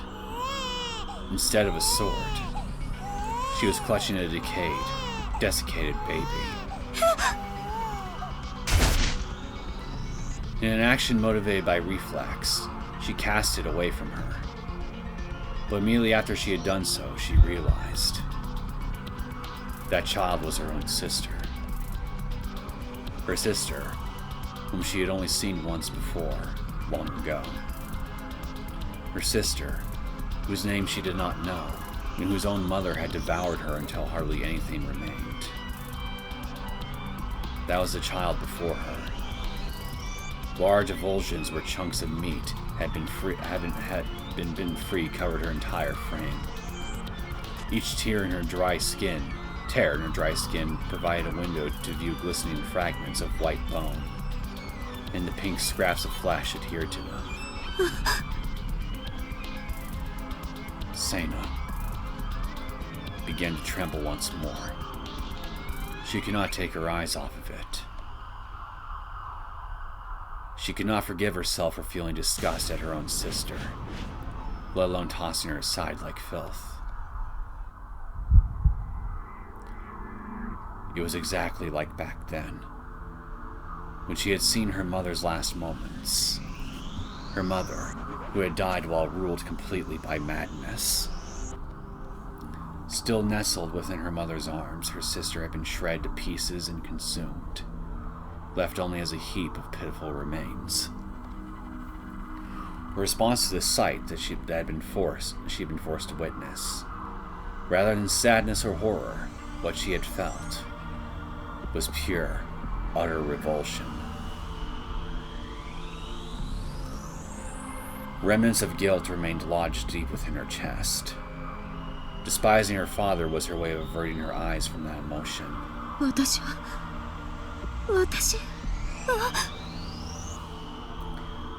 Even though a part of her very much knew that this was an attack brought on by a delusion, it reawakened feelings that had been sealed deep within her heart, leaving her entirely motionless.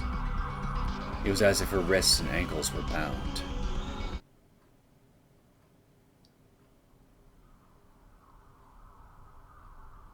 But Sena was not the only one suffering from such a state.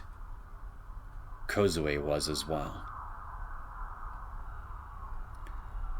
An enormous mirror had materialized in front of the collapsed girl, and within it, a reflection of her, with her legs covered in blood, asked her a single question.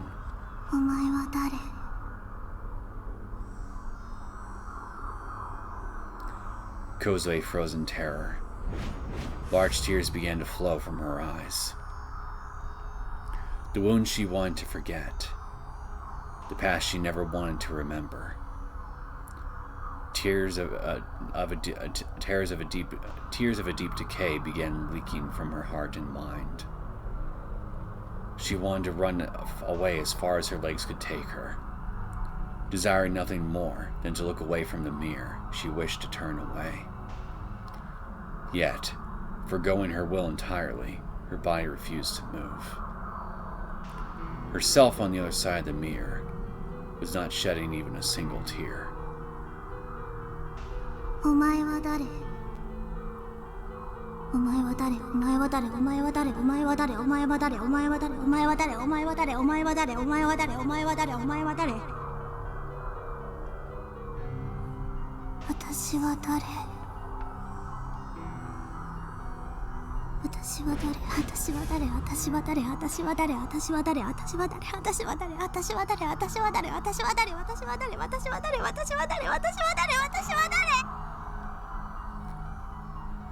She was collapsing into Gestaltzerfall?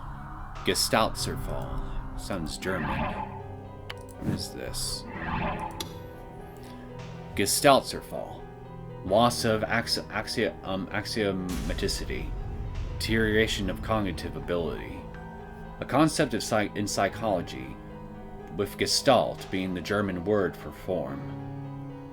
The human brain perceives without question what it visually sees as A based on the environment, circumstances, and knowledge gained through experience. However, when A's identity is rejected for some reason or another, the obvious becomes no longer obvious, and one will fall victim to a state in which they can see A, but are no longer able to perceive it as A.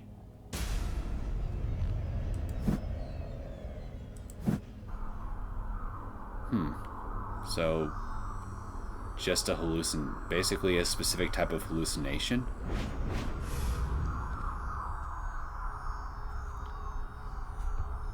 Just like when she had lost all words so long ago. Just like when her heart and mind had been broken so long ago. No longer able to see herself, she herself questioned herself in the mirror. I like that the two character sprites are blinking at different times rather than simultaneously.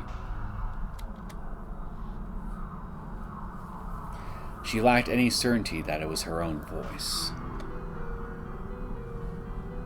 She lacked any certainty that it was her own hairstyle. She lacked any certainty it was her own nose.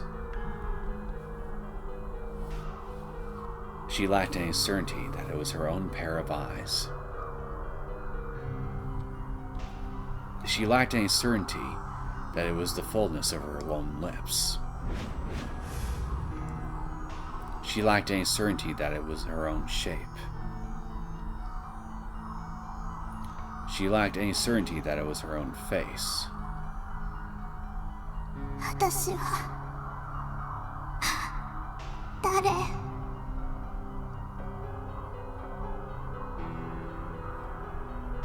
Kimi wa Kozupi da yo. Her shape in the mirror had been on the cusp of dividing infinitely. But the voice that had suddenly burst into her mind suddenly put a stop to it. 私はコズピー。私はコズピー。 She reconfirmed her identity. Kosei had returned to herself. Cracks ripped through the enormous mirror before her, and then it shattered into pieces. Kosei searched for the voice of her savior.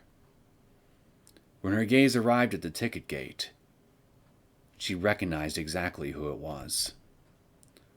Her real voice, the one that would have been lost forever, called out to him.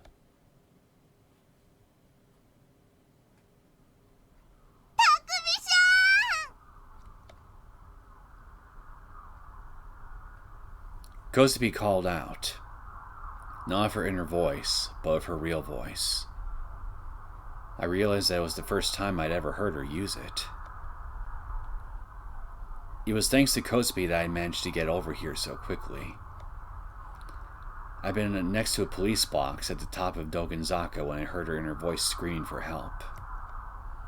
Running toward that voice had brought me here, and when I got here, I saw Seina and Kozupi, faces pale from being shown a delusion I couldn't see, and Hachino-san, collapsed and covered in blood. I'd found them, but I was too late. こいつはラッキーっすね. A man with a gun in his hand was standing at the crossing. He twirled and whirled it around his fingers as if he were some sort of gunslinger. Contrasting heavily with the suit he was wearing, he had a rucksack on his back. A harsh mechanical noise was emanating from it. Yua Momose, a detective from the Tokyo MPD's 1st Investigative Division. This wasn't the first time I'd run into him. And I knew exactly what he'd done. もともとは目障りな旗の親子を処分しに来たんすけどね。西条くん、君が自分から火に飛び込んできてくれて感謝感激っす。君を見かけたら捕まえろってことになってるんすよ。誰に？内緒っす。His smile was he smiled a flippant smile, one that was somewhat reminiscent of Detective Bond's. But there was one key difference. Detective Bond's smile had always been just an act meant to throw people off or rile them up. When it came to Sua, however, this sly smile was who he truly was. あんたはノロセの居場所を知ってる？西条くんさ。Sua heaved a sigh, shaking his head in an extremely exaggerated motion. 口の利き方に気をつけてほしいっすね。自分の方が年上っすよ。I don't respect serial killers, my friend. バンっていう人を殺したのはあんただ。だから刑事のくせに人を殺すなんて。君には言われたくないっす。I gripped my D-sword tightly. あんたみたいなやつに敬語を使う義理なんてないよ。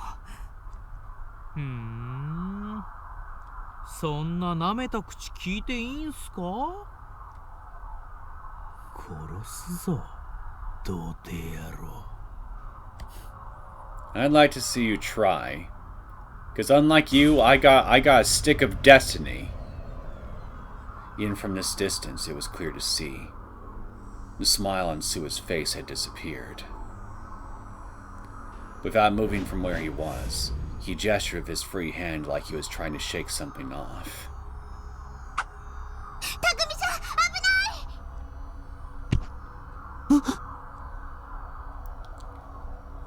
An impact, followed by pain. It was an all too abrupt sensation. When I looked at my shoulder in surprise, I saw a familiar-looking cross pierced into it. So you were the one who killed that guy in the crucifixion case. No, it was not. It was no cross. It was a stake. A cross-shaped stake from the crucifixion case. It had come to me too fast to see. The area was so dark, I hadn't even realized it was flying toward me until it had already hit me. Sua had thrown it. Without moving from his spot, he'd thrown it from that distance with pinpoint accuracy. I cautiously touched the stake. It felt cold and smooth. Was it a delusion? Or was it real? The pain was growing more and more intense. I couldn't put any strength into my hand. I wasn't able to hold on to my D-sword anymore. 再現してやるよ。 Sua raised his voice in an attempt to suppress his rage. 貼り付け事件。再現だ。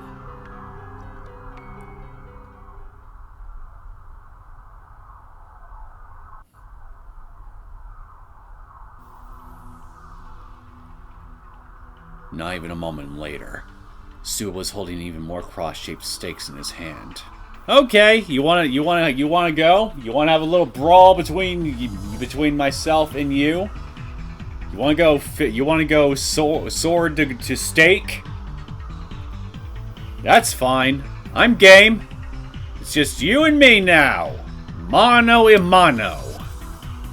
I'll teach you to pick on some helpless girls in a deserted subway. Oops. Not even a moment later, Sua was holding even more cross-shaped stakes in his hand. Doing his best to restrain his furious rage that was on the verge of pouring out, he fired off the additional stakes towards Nishido Takumi.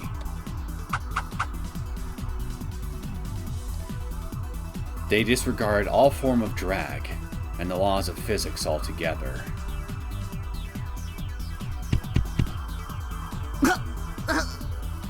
They disregard the laws of physics. So wait, are those stakes a D-sword?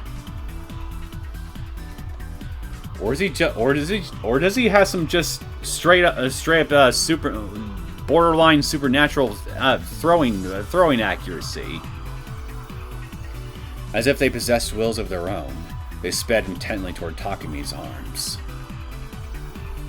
15 had found their mark thus far. Not a single one had missed. They assaulted Takumi's shoulders, upper arms, wrists, palms, hips, thighs, knees, and shins. Blood spilled from every one of his deeply carved wounds. They gotta be a D-sword. 絶対に外れないダーツってのはあんま面白くないけどな。Sue already had another stake in his hand. And once again, he fired it off just like the others. You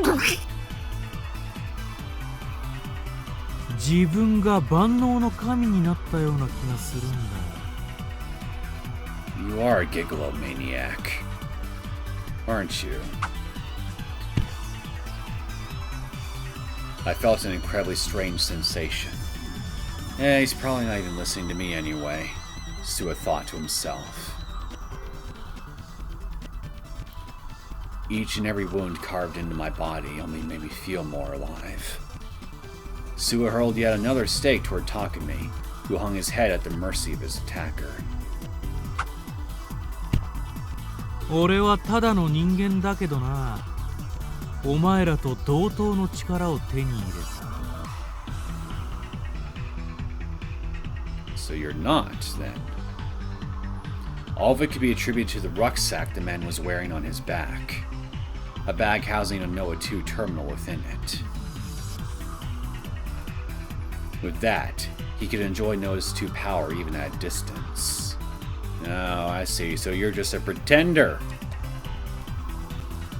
He would become an artificial Gigalomaniac. Sua found himself wholly bewitched by its power. Sua was wholly bewitched by its power. He was among the fanatics who would commit the dirtiest of deeds in the name of the founder and his teachings. He was among the vanguards who would commit the dirtiest of deeds in the name of the founder and his teachings. この力は神からの贈り物だ。信仰のため、信じる者のために戦えるんだからな。Sua hurled yet another stake. It penetrated the nape of my neck, penetrated the nape of Takumi's neck. I was racked with extreme pain. Pain that felt as if my entire body was being torn in two. Pain so horrible, I felt as if I might go insane. The boiling, ruthless bloodlust simmering into his heart demanded to know just how much pain the boy could endure. Springing forth from the torture taking place, death began to rear its head. Springing forth from the torture taking place, he would make death rear its head in him.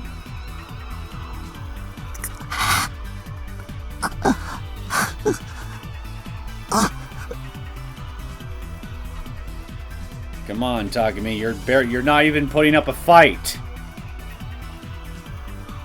I was unable to resist, and while I still managed to put enough force into my legs to stop myself from falling over, Takumi was unable to resist, and while he still managed to avoid falling over, none of that could prevent the hail of stakes coming at me.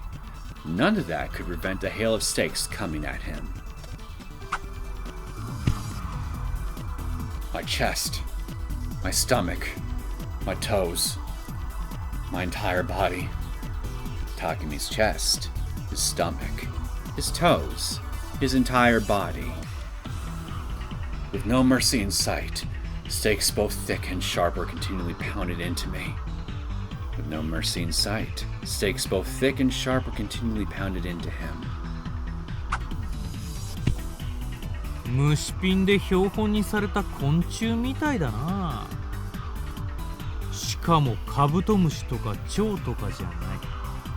お前みたいなガキにはコガネムシあたりがお似合いだ。I couldn't stand for another second. Takumi couldn't stand for another second. Willpower alone was all that kept me from collapsing. Suwa was baffled at what could possibly be keeping him from collapsing. But I was almost at my limit. But he knew the boy was almost at his limit. My field of vision was becoming pixelated. It was hard to see anymore. With eyes as empty as those, he likely could not see anymore. 遺言があるならいいな。ただし20時以内だ。Tightly clutching the next stake, Sue was talking to me as if he had already won. Tightly clutching the next stake, Sue was talking to Takumi as if he had already won.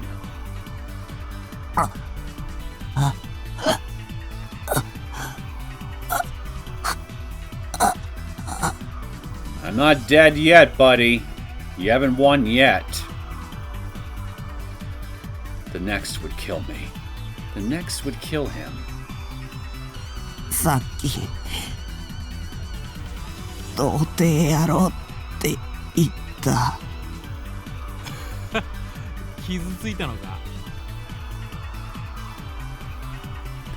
Using his voice in the distance as a guide, I glared in Sua's direction. Though the light in Takumi's eyes was soon to die, he glared in Sua's direction all the same. これが最後の一本。信仰の救いはお前にはやらねえよ。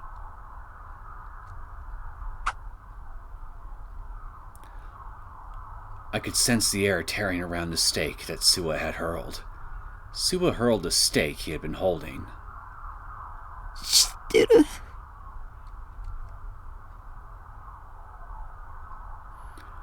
The stake would serve as the cross, the messenger bringing both certain death and the promised gospel. The stake would serve as the cross. Oh wait, same line.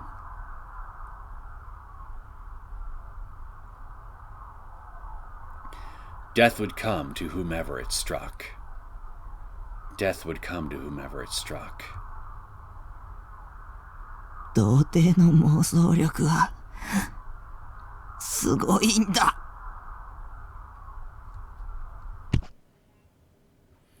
A dull thud resounded.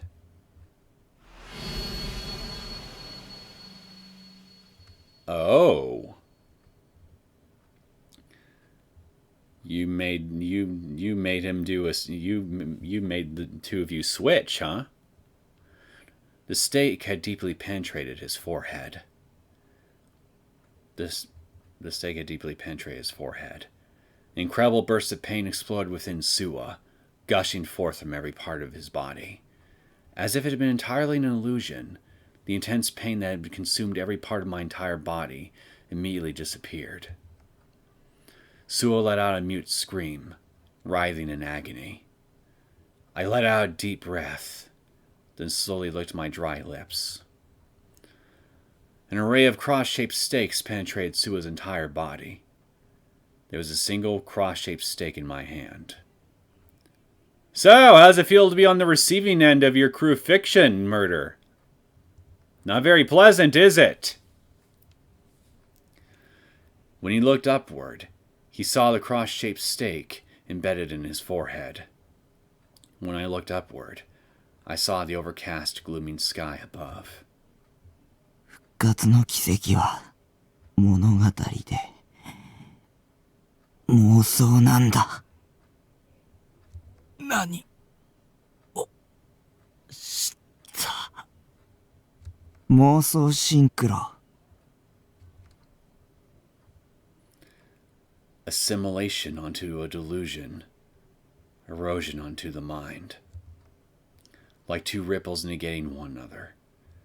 Like two wavelengths resonating with one another. Entangling together. melting together. A fate which distorts, created by one. A fate which is distorted, created by another. Switching them out. Switching them in. There's no way that's possible, Sua thought to himself. There's no way that's possible.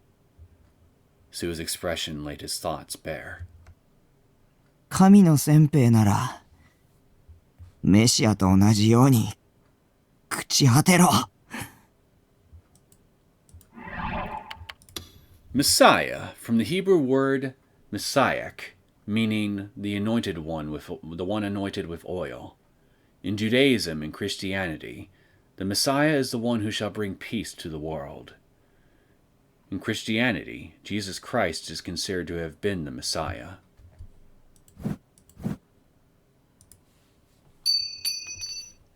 Takumi tossed the steak away. I tossed the steak away. Color was quickly fading from Sua's field of vision. Light was quickly fading from Sua's eyes. それと僕は救いなんかいらないよ。Sua could no longer reply. Without falling to the ground, he breathed his final breath.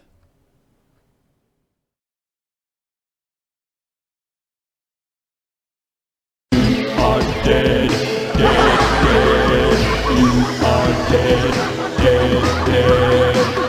Thought you were hot. Guess what? You're not. You are dead, dead, dead.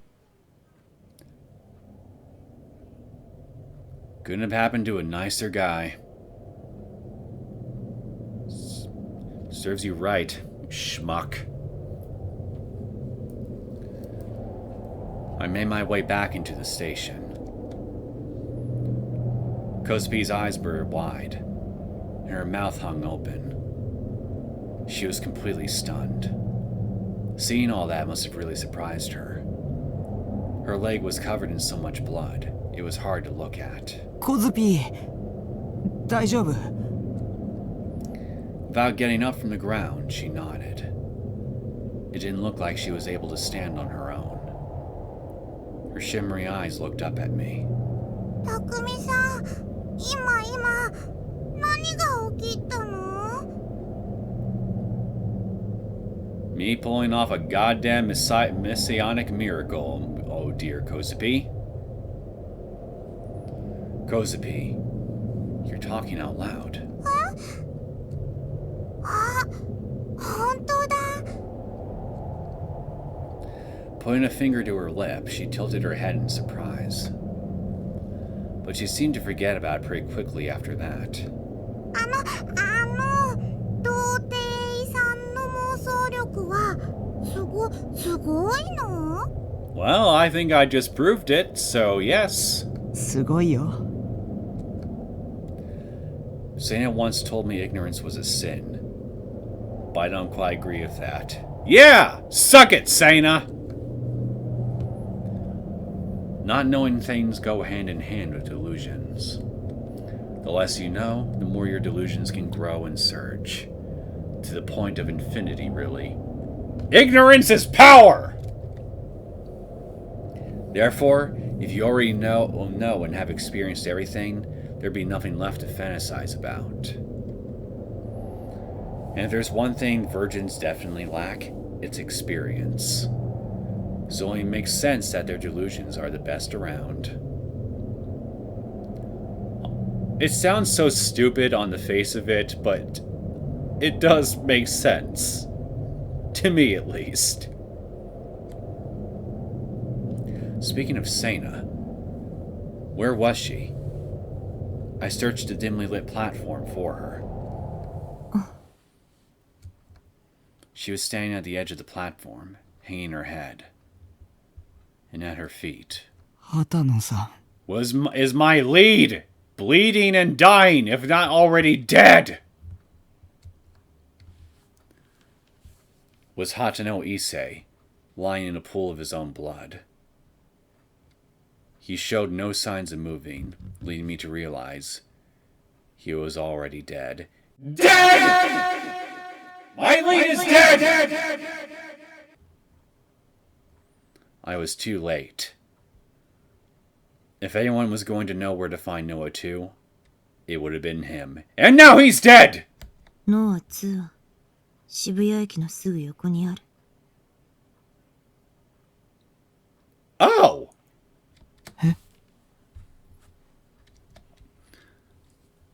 As if she'd read my mind, her eyes still aiming down at Hatano-san, and the corpse of her dead father, Sana began to murmur something. この男が死ぬ間際に私の心に伝えてきた。渋谷駅の東口、ビルの屋上にある、今は閉鎖されたプラネタリウム。そこにノア2がある。どうも。I wasn't sure if I should have said something to her, or just stayed silent. She hated her father, enough to want him dead. And even though her wish had come true, from where I stood, she looked as miserable as could be. くそ。私をかばって、それで罪を償ったつもりか。Her words were targeted at her father's lifeless corpse. But he had said nothing in return, and he never would again. お前は自分の罪を認めた。その上で私に見せつけるように自殺したようなものだ。許せない。私はお前を許さない。セナさん、心が泣いてるの。本当はお父さん殺したくなかったのら。It was just as Kozubi said, and with those words, Seina's usual resolute demeanor disappeared.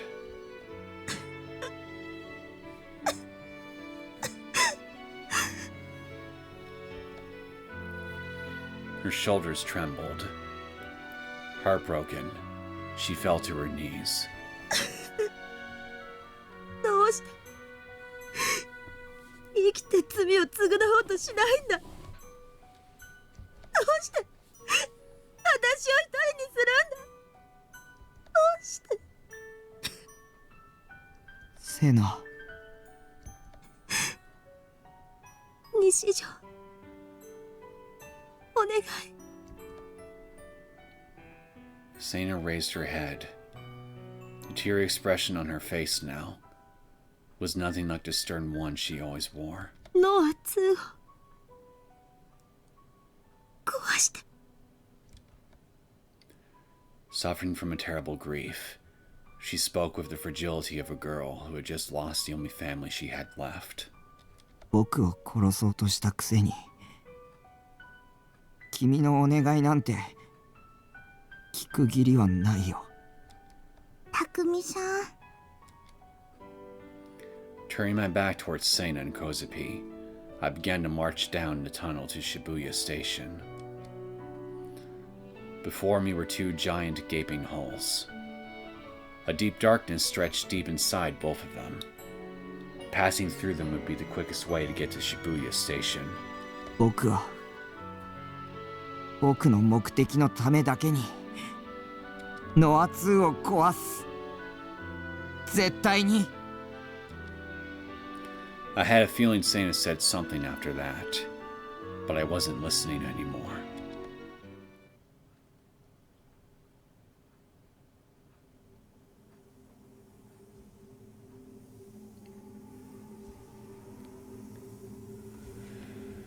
Well,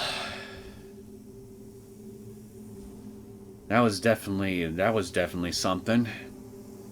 And it looks like we're gonna be in for something else in the next episode, because I'm gonna cut things off here. This feels like a good enough spot to stop, and I guess we'll deal with the big man himself here next time.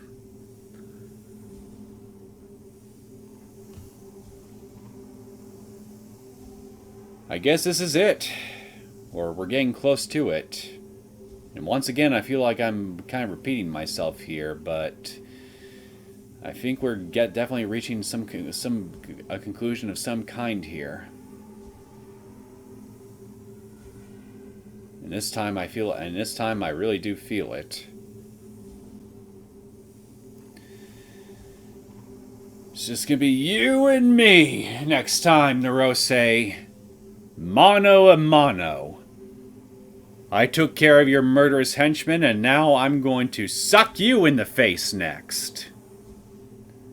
I hope you mind having don't mind having a black eye, a caved-in nose, a few missing teeth, and maybe a swollen temple.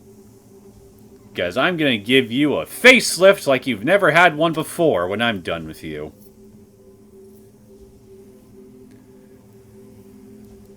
So, with all that being said, I hope you guys enjoyed this latest episode of Chaos Head Noah.